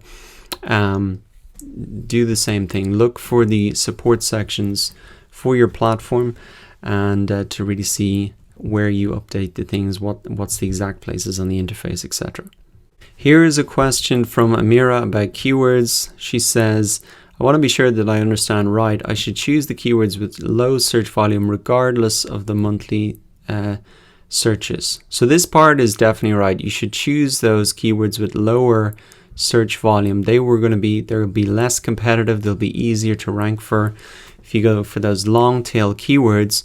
And what you can do is take that portfolio approach, rank for multiple keywords, so your total volume of traffic will be significant. Now, this is the part that you'd really just want to point out, not regardless of monthly search traffic. You definitely want to make sure there is some search traffic. If there's no figures in the search volume, it means that there's less than 10 searches a month. Probably not going to be worth your time. To show you an example, that I've typed in marketing strategies for Etsy, and you can see in the keyword planner here that it's just showing a dash. That means that there are less than 10 searches a month. So that exact keyword phrase is not something you might want to rank for. So to recap there, you do want to choose those less competitive, lower search volume, longer tail keywords, but do make sure that there is some search volume. You definitely don't be seeing those dashes there. Here's a question from Graham. This is quite an interesting one. He says he has a news website, and he's covering and trying to write articles about topics that don't necessarily have a historic search volume. So something maybe like the Chewbacca mom, that was like a big viral hit this year. Nobody would have been searching for that before. And so how does he really find out what is something popular to write about? What I said is you can use a tool like BuzzSumo. We talked about this before. You could come in here, you could type in whatever the kind of viral news topic is, and you'll be able to see the shares that this, articles with this topic in it got. So you can see all the different ones here. And also you could use Twitter search. You just come into twitter.com/search. You can type in the keyword. You can see what's really popular, what is getting a lot of tweets and reshares, etc. And that is a way that you can gauge the interest and the popularity of a keyword, even if it's something that people haven't historically searched for.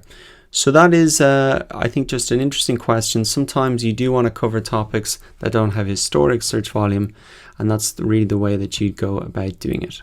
Here is a question from Anthony, and really he's trying to understand the difference between appearing on the first page of Google when you pay for it and when you don't pay for it. So the paid advertisements on the Google search results appear right at the top here. You can see it says ad. It's down the side as well. When we are doing SEO, we are not trying to advertise here. We're trying to naturally get to the top of the search results without paying. So we did look in the Google Keyword Planner tool, and even when we look at the, let's just say, when we looked at our Chrome extension tool, we're looking at the cost per click. And the reason that we're looking at the cost per click, the cost to really advertise and get to the top of the search results, is that it's an indication of how valuable the keyword is. If somebody is paying $7.01 to advertise for this keyword, then it's going to be a valuable keyword. It's just an indication of how valuable the keyword is. Something like, what is marketing? You can see that it has almost no value for the business because people are way up at the top of that awareness funnel, and nobody wants to advertise around that because they're not looking for a course or a checklist or something valuable like that. So I think it's a good point just to bring up.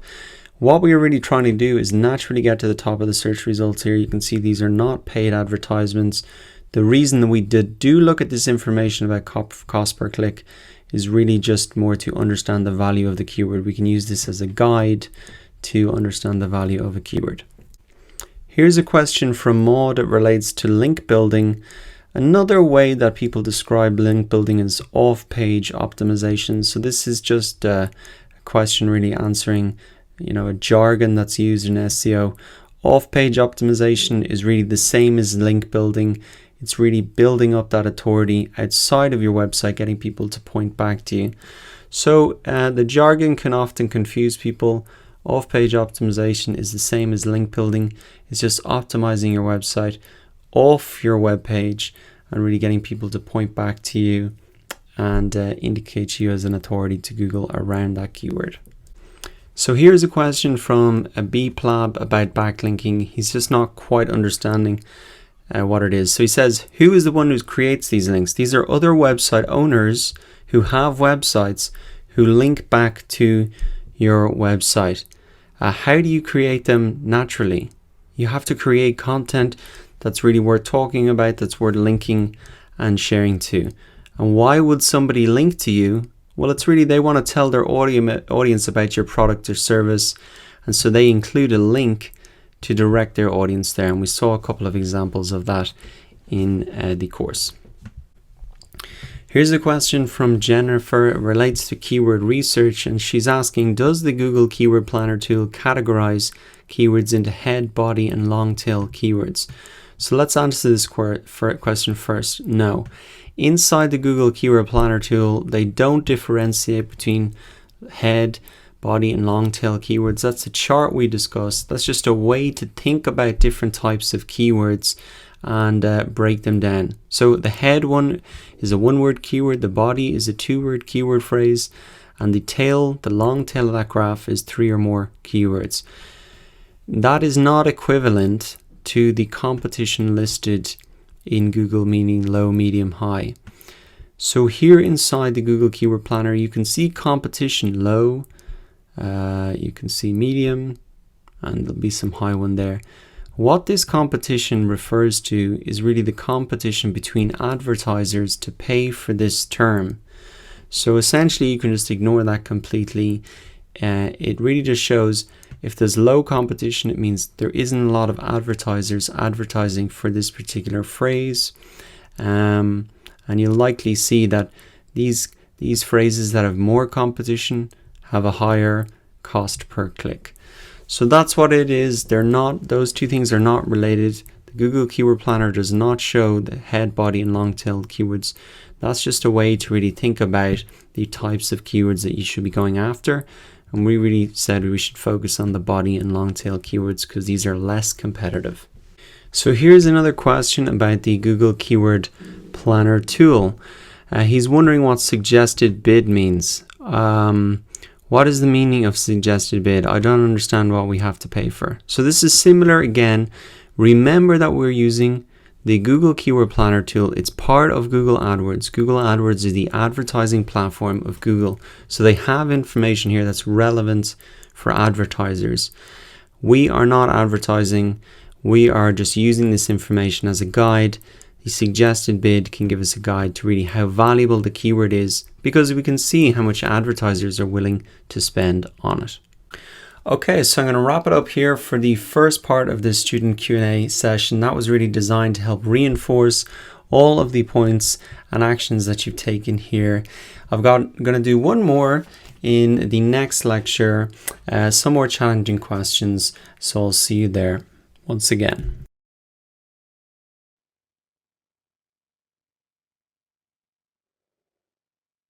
In the last lecture, I answered some student questions to really help reinforce the information that you've just learned. We're going to do it once again. This time the questions are a little bit more challenging and really situations when people with maybe who've had sites up and running are experiencing. So these might be questions that you'll be having a little bit further down the road, and you can really see how to deal with them through these questions. So let us really get straight into it here. I've got a question from Armand, a number of questions really, but I'm going to pick out some of the main points that I think are interesting here. So Armand's here has a local photography business, and he's wondering, for local search, I guess there's no point to target keywords which are under a certain search volume. So this is really a keyword research question, choosing your keywords. And he's asking really about, is there a point to answer keywords for local search that have maybe 20 searches or less? I think this is a great question. It really brings up, what is the, should it be 1,000 searches or more, or really how should you be thinking about this? Well, really what you should be thinking about is, how valuable would one of those visitors be? So if you can get 20 visitors to come to your website and rank number 1 for that, if each of those 20 people spend on average $150 per photography session, well then that's going to be extremely valuable to rank number 1. 20 multiplied by 150, that could be $3,000. That's how valuable it could be. So don't think about just the number of visitors. You've got to really think about, okay, well, how much does my service actually cost, and how many of those visitors on average actually convert into being a paying customer? And that can take a little bit of testing to do over time to figure that out. But think about the end result. $3,000, that could be a lot of money, and therefore it's definitely worth ranking for those keywords there. Now, moving down a little bit, Armin had another question which I think is interesting and which you might be thinking about. This is more in relation to link building now.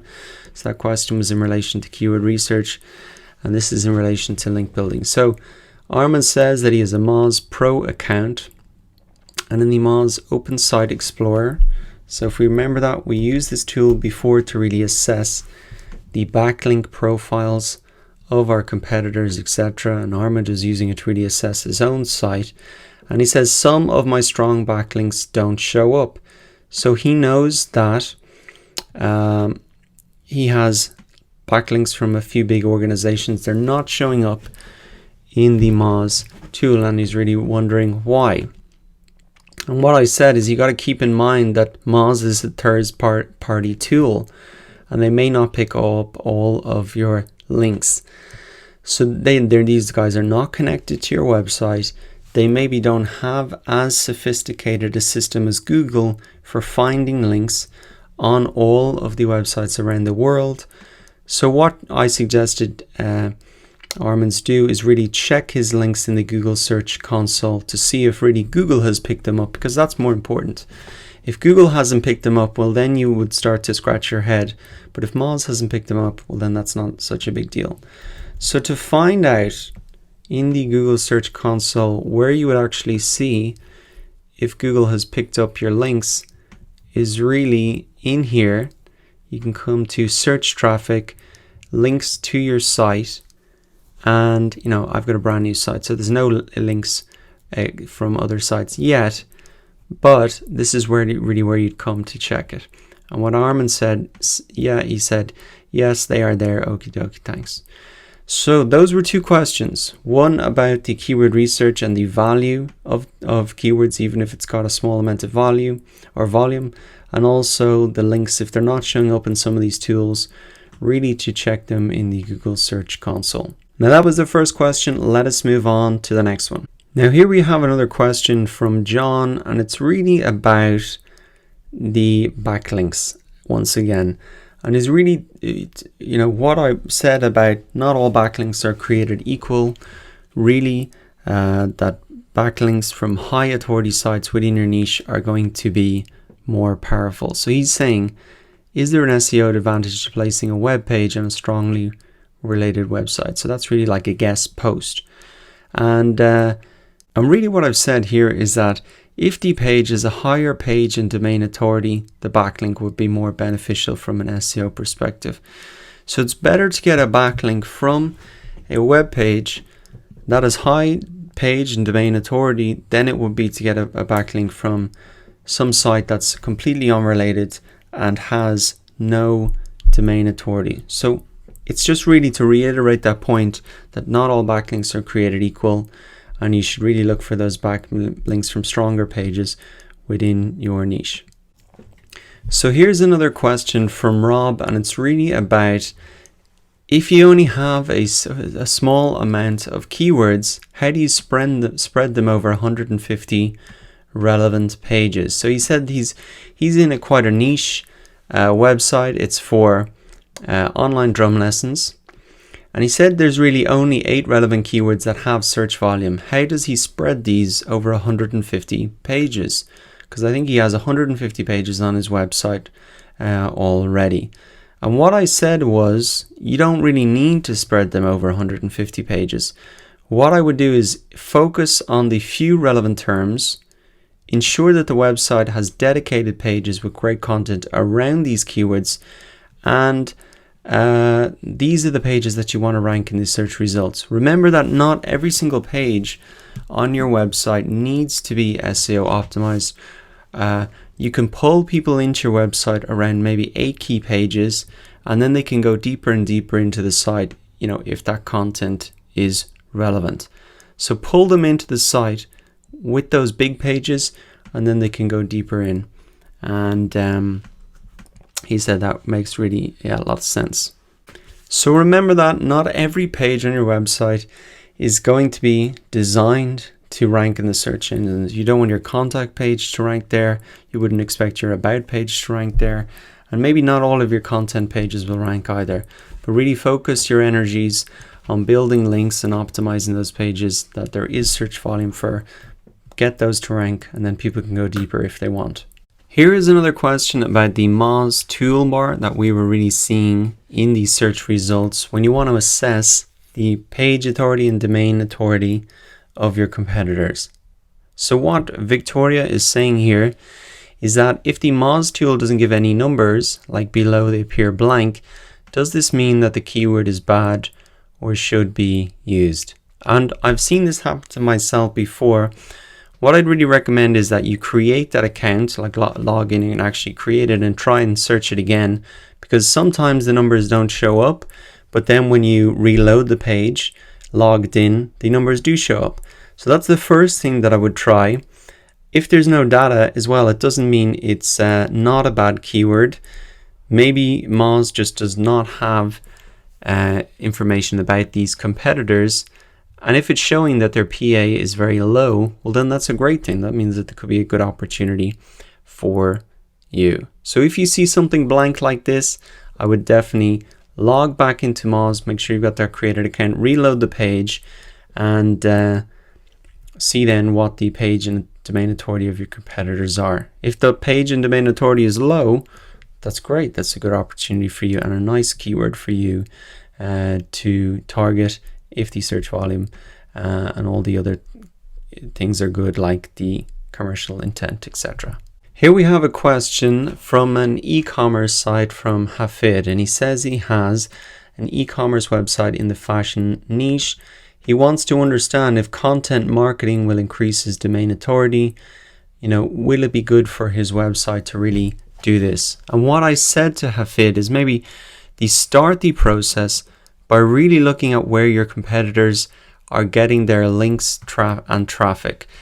So go back and really, if you're in a situation like this and you're not sure whether it'll be successful for you, I think the first place to really start off is to have a look at your competitors.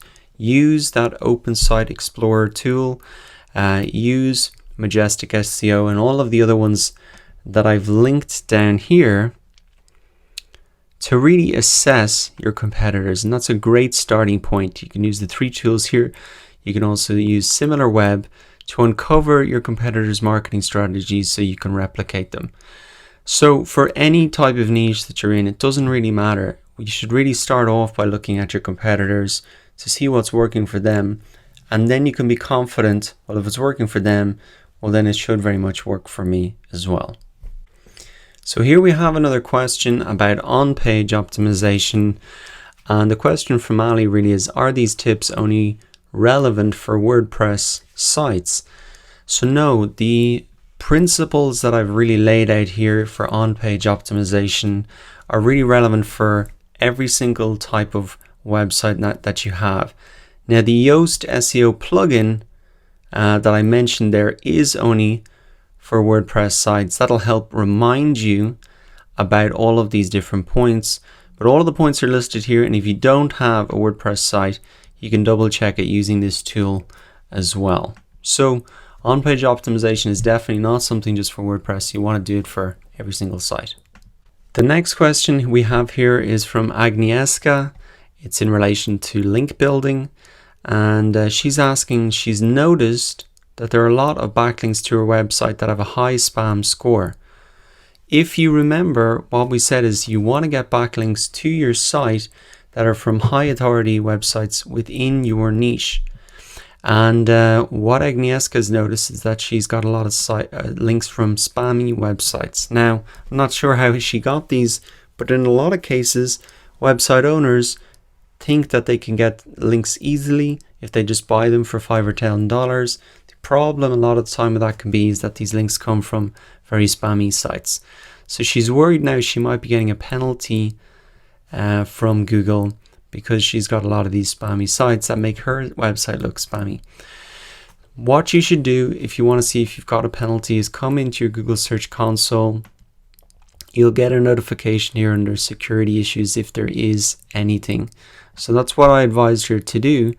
The next thing that you can do is you can actually remove these bad links using the Google Disavow tool. Well, you don't actually remove them because they're on the other websites, but you can essentially ask Google to ignore those links using this tool. And you can just type this into Google Disavow. You can come here to, it's inside the Google Search Console once again, Disavow Tools. You can come into Disavow Links. Now I don't have any links on this site right now, but you'd really come in here to disavow them here, and you're essentially telling Google to ignore them. To recap then, you really want those high quality backlinks coming to your site. If you are in a situation like this, firstly check if you've got a penalty inside the Google Search Console, then use the Google Disavow tool to ask Google to really ignore those spammy backlinks. The next question here is from Glenford.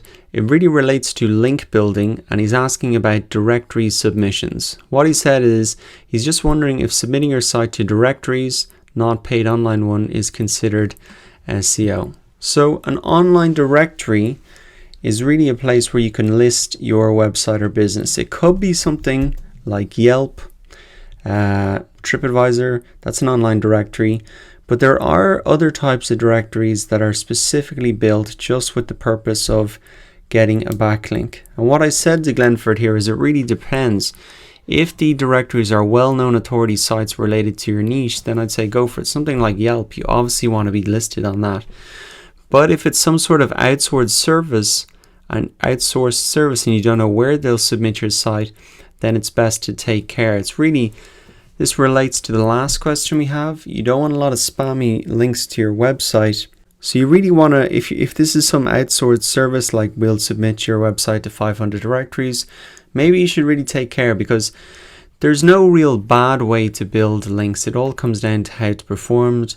If it's some type of automated process that's designed to manipulate the system, then that's something that Google might penalize you for.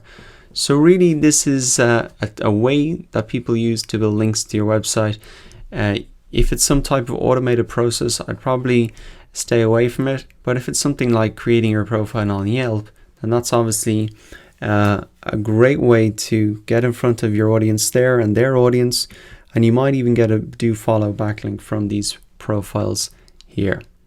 To recap then, if someone is offering to build links to your website, just try and understand really where these links are coming from. Otherwise, you can get yourself into trouble and have to do a lot of work cleaning all those links up in the Google Disavow tool, etc. Coming up next, I've got some SEO tips for local businesses. So this will really help you out if you have a physical location for your business.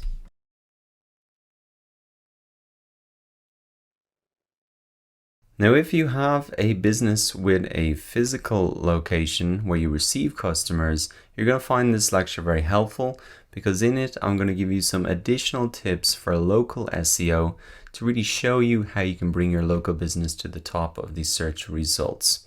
Now, I recommend you do these things in addition to all of the points we've already looked at in this checklist. But right at the bottom of this checklist here, you can see I've put in a link to additional tips here, and that'll open up the page here. You can also come to completedigitalmarketingcourse.com/local-SEO. And the notes are really here. You can see that there's not too many. We could probably get through all of this in this longer lecture, but I think it is important to really take a minute to understand how these search engines are different for local search results, and really how that should change your search engine marketing strategy. In particular, I'm going to show you why it's important to claim your Google My Business profile, and also to set up profiles for your business on Yelp, Facebook, and TripAdvisor. Each of these online local directories are slightly different, so it's important you understand how they are different and how they can all fit into helping you really dominate the search results and gather priceless feedback and testimonials. Now, the key reason that I'm making this separate lecture on local SEO is really because Google treats searches for local businesses differently in the search results. For example, if I type in something like this restaurant here, it's a local restaurant where I am here in Dublin, and you can see that there is a huge really preview of the business and its profile here in the sidebar. You can see it takes up a massive amount of real estate, and for normal keywords that we search for, that does not appear. This is called your Google My Business profile, and you can see here that there's a review system built in. There's also Google Maps integrated. There's also the address, the opening hours, the phone, the popular times, the reviews are listed here, and also then a link off to the website, etc. So this is why local businesses are really different, why there's an extra element there, because there is this Google My Business profile. And also, even if you don't just search for the brand name, but if I search for something like a burger in Dublin, like if I wanted to find a restaurant, you can see that Google displays the Google Local Pack, which is really a summary of the top 3 profiles, Google My Business profiles in your area for that particular keyword. So you can see that is slightly different. There's this extra element that we don't normally talk about for like content marketing, etc. And your strategy could be overall a little bit different. You might not be putting out so much content, but the key part of ranking in the search engines for local business is really building up good reviews on these profiles, because that is really the main metric that determines discoverability and rank. The businesses that have the most reviews here are going to appear at the top for those keywords. Now, coming back to our local SEO notes here, and now that you understand why local SEO is slightly different, let's look at why local SEO is even more important than ever. So there are three main reasons that I want to cover quickly why, if you haven't set up these profiles, Google My Business, you should really do it as soon as possible. And the first reason that you should do it as soon as possible, and hopefully this will give you some urgency, is because of the growth of mobile and wearable devices. Google knows that a huge amount of people are searching on mobiles now, and so they're giving preference to businesses that are mobile optimized, and also they are really tailoring a lot of their searches to mobile devices. So it's a key emerging way that Google is really presenting information to people. Not a lot of people and businesses are taking full advantage of this. So there still is a bit of a lag in terms of businesses catching up. Those businesses that can really dominate the local SEO are going to have such an advantage now, but even more so in the future when mobile and wearable devices become even more popular. And I included this link in here to the article that showed that Google has actually more mobile searches than on desktop. That happened back in 2015. They were expecting it for a long time, and the trend is just continuing that way. So it's important to really get set up for local SEO now before it becomes even more difficult. The second reason why local SEO is more important now than ever and how it's going to help you grow your business is that local searchers are ready to act. I know personally, when I'm searching, say in the city center, and I'm looking for a hardware store, I'm looking for a restaurant to go to at my friends, I'm ready to act, I'm ready to buy. That's not the case, say, when I'm searching from home.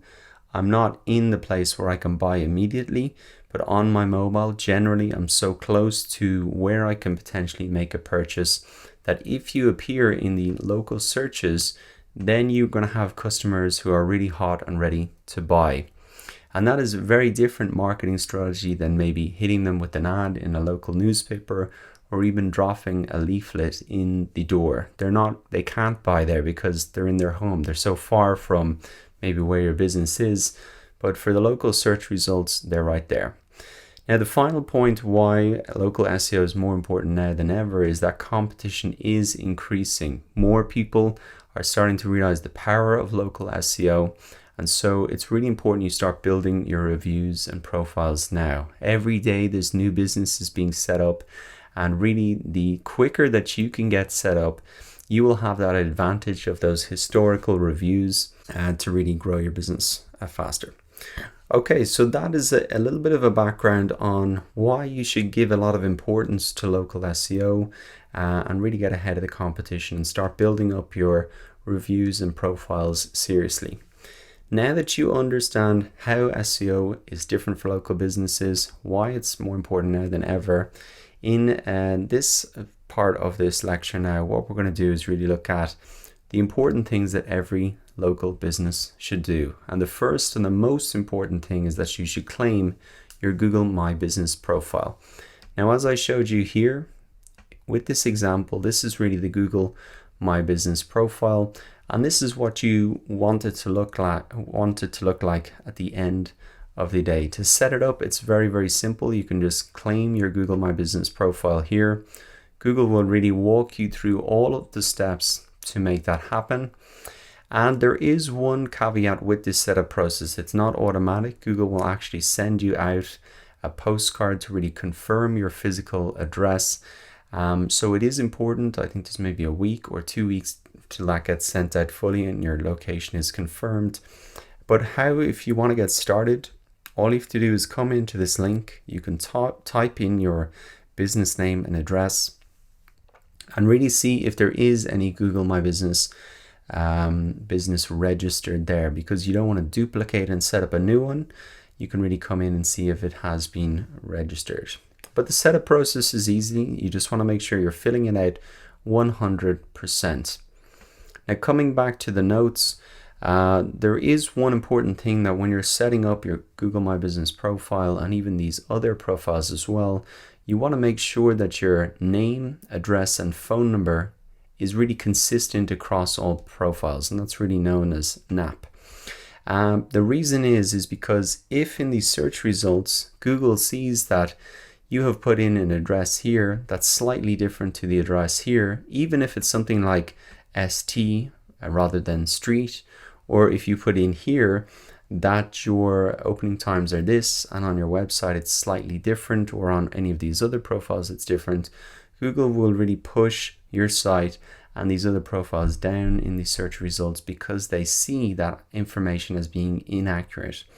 So what I suggest you do before you set up your Google My Business profile or the other profiles is you actually write down on a piece of paper the exact details that you'll be using across all profiles, and make sure that if there's any changes in opening times in the future or days of the week that you're open, etc., that you really update them across everything and not just maybe one like your Google My Business profile. So that's the most important thing to do. Claim your Google My Business profile. And the reason this is the most important is because it gets such huge visibility and Google gives it such huge visibility. There's a lot of people competing now for the local search and review market. You've got Google here, you've got Facebook with their local business pages and review systems. You've got TripAdvisor, you've got Yelp as well. Here's another one, Zomato. There's a lot of people competing for this space, menu pages, but really Google controls the real estate. They control the search results, and obviously they're going to give preference to their own product.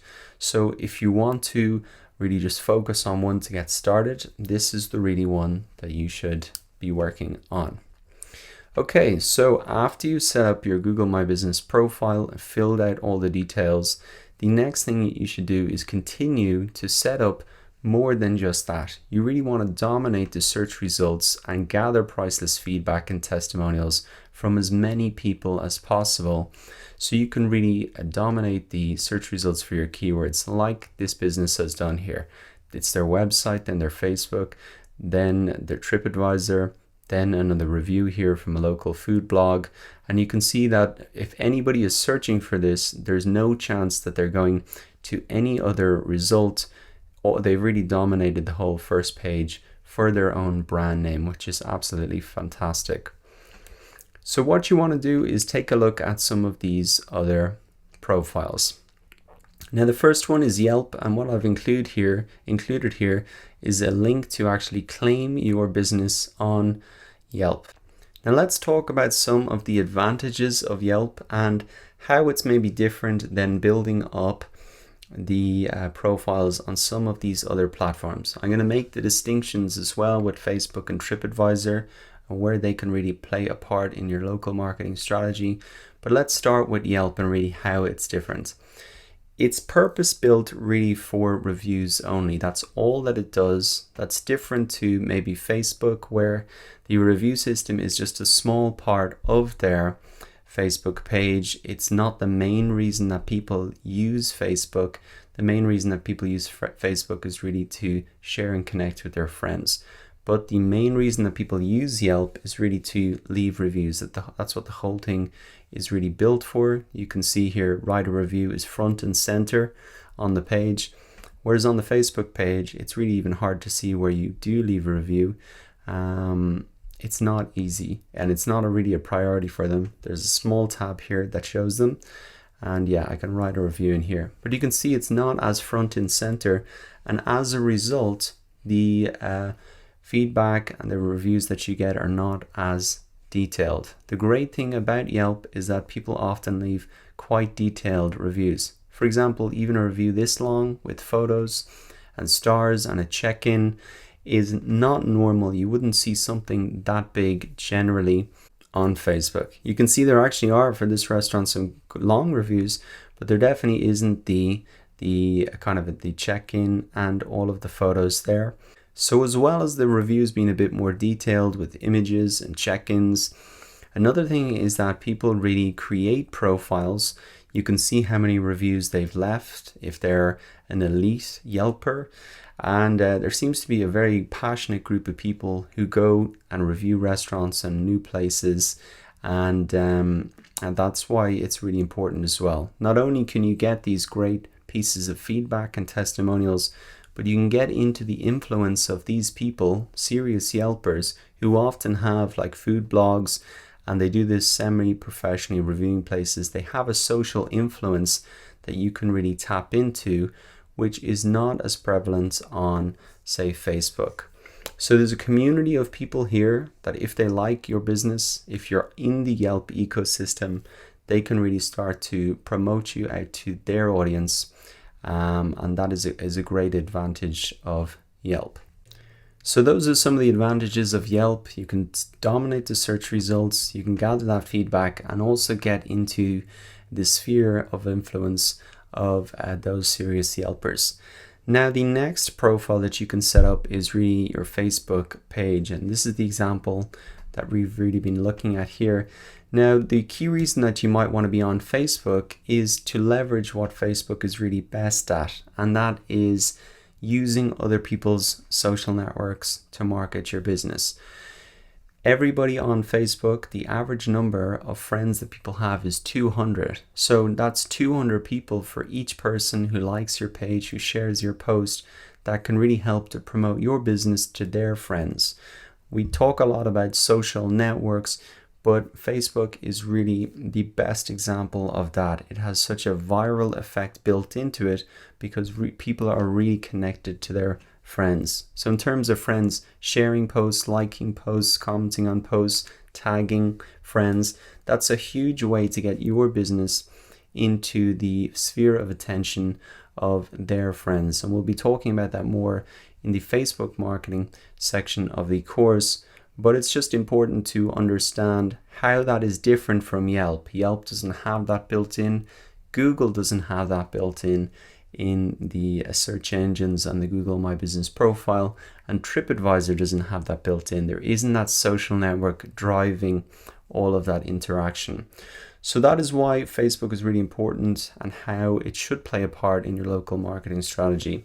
Now, the final profile that you can really set up is TripAdvisor. And once again, I've linked off to the page here where you can list your business on TripAdvisor. Now, TripAdvisor is a site primarily used by tourists to research what they're going to do once they arrive at their holiday destination. So this particular local directory is really for restaurants, hotels, attractions, things to do, or vacation rentals. So it's not for every single business. Obviously, you're not going to go to the dentist or a hardware store when you're on holidays. But if you want to tap into the tourist market, you should really put your profile here. They have an internal search engine within TripAdvisor that shows things to do, restaurants to see. Again, there's a big community of people. And if you want to tap into the tourist dollar, then this is really the place that you can do it. At the end of the day, business is business, and if it's local customers or customers who are just visiting, it doesn't really matter. This platform really gives them a voice to detail their experience, and essentially it works in the same way as Yelp or Facebook reviews. People can really leave their reviews, and there is a great system there encouraging people to come back and leave more reviews, and you can see how many people have seen your reviews, which is encouraging. And I must say, I've left reviews on TripAdvisor, and I think they do a good way of getting you to come back to the site to see how many people see your reviews, etc. So that is really TripAdvisor. It really does tap into the tourist market, and if that plays a part in your business, you should really use that as well. So that is really Google My Business, Yelp, Facebook, and TripAdvisor. They all have slightly different benefits. Yelp, there's a big community there. Facebook is that leveraging that social network that people have. TripAdvisor is building into that tourist market. Now, for all of these profiles, what really is consistent across all of them is that positive reviews are the primary metric that drive discoverability and rank. So within the platforms itself and on the search results in Google, It's really those positive reviews that drive the discoverability and rank.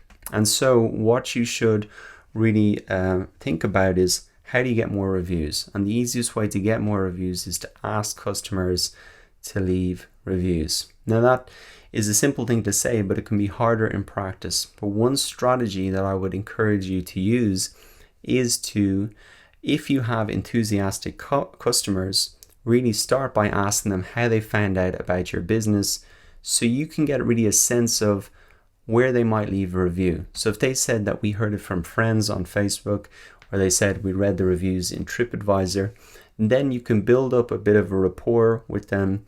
And then as they are leaving, you can just ask them, hey, it'd be great if you could tell your friends on TripAdvisor, or even leave it open, like, come back anytime and bring your friends or tell your friends. Even that, making that connection for them about where they heard about your business and that they have to then tell their friends, then they can really put the two pieces together and finish it out.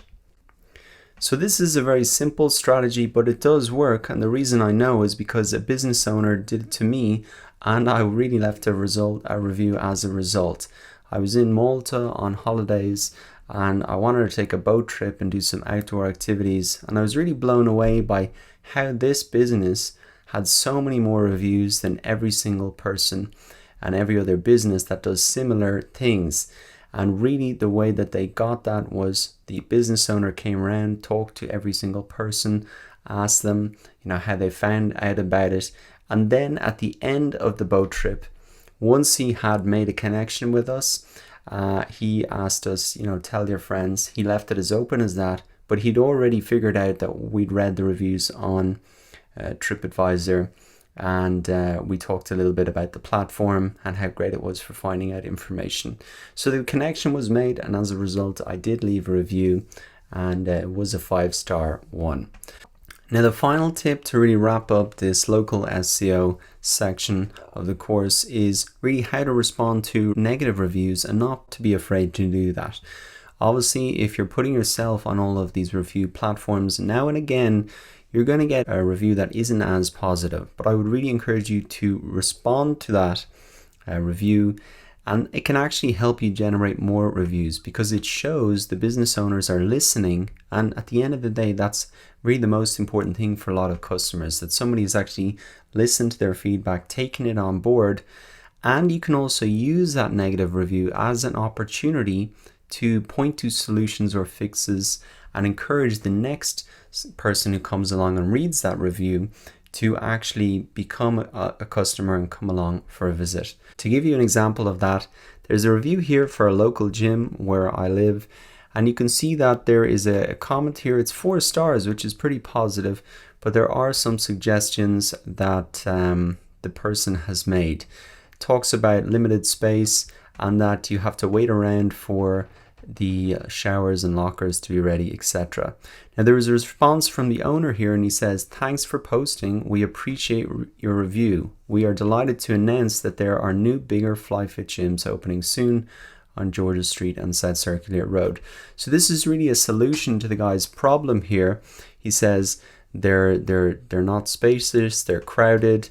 And so what the owner is doing is using that as an opportunity to really promote the new openings that they're having, which do solve the problem. They're opening new gyms that takes other people out of the big main gym.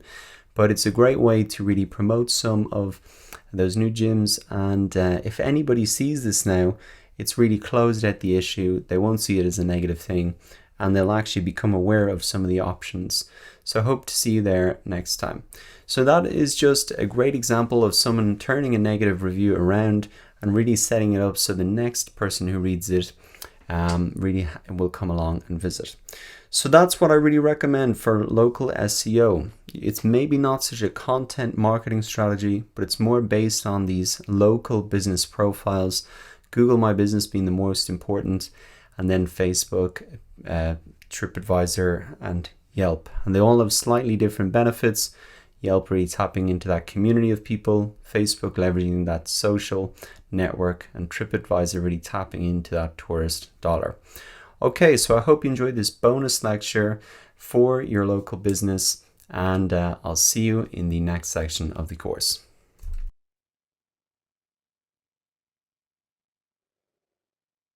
That really wraps up the SEO section of this course. You have now gone through every single point on this checklist and understand it, covering all aspects of SEO, the technical part, the keyword research part, the actually writing SEO optimized content, link building. And so you have now all the strategies to really get traffic from the search engines to your website and to really do that for long-term traffic. That's one of the key benefits of SEO. It really is a long-term traffic, and it can pay off in a big way if you're leveraging the search engines and Google to really sell your business for you and to sell and really send traffic to you. So that's the big advantage, and it's definitely worth getting grips with SEO because it is a great skill. You don't only use it on your own website, you can leverage those skills and knowledge about keywords and keyword research and bring them to platforms like YouTube. And that's really what we're getting into the next section of this course. You can really leverage what you've learned here, especially about keywords and keyword research, and bring them to YouTube. YouTube is a search engine, it's owned by Google, so you can implement many of the same strategies there to really get to the top of these search results quickly, and then also benefit from the traffic on YouTube itself. I really look forward to seeing you in the next section of the course, where you're going to learn how to drive targeted traffic from YouTube back to your website. I'll see you there.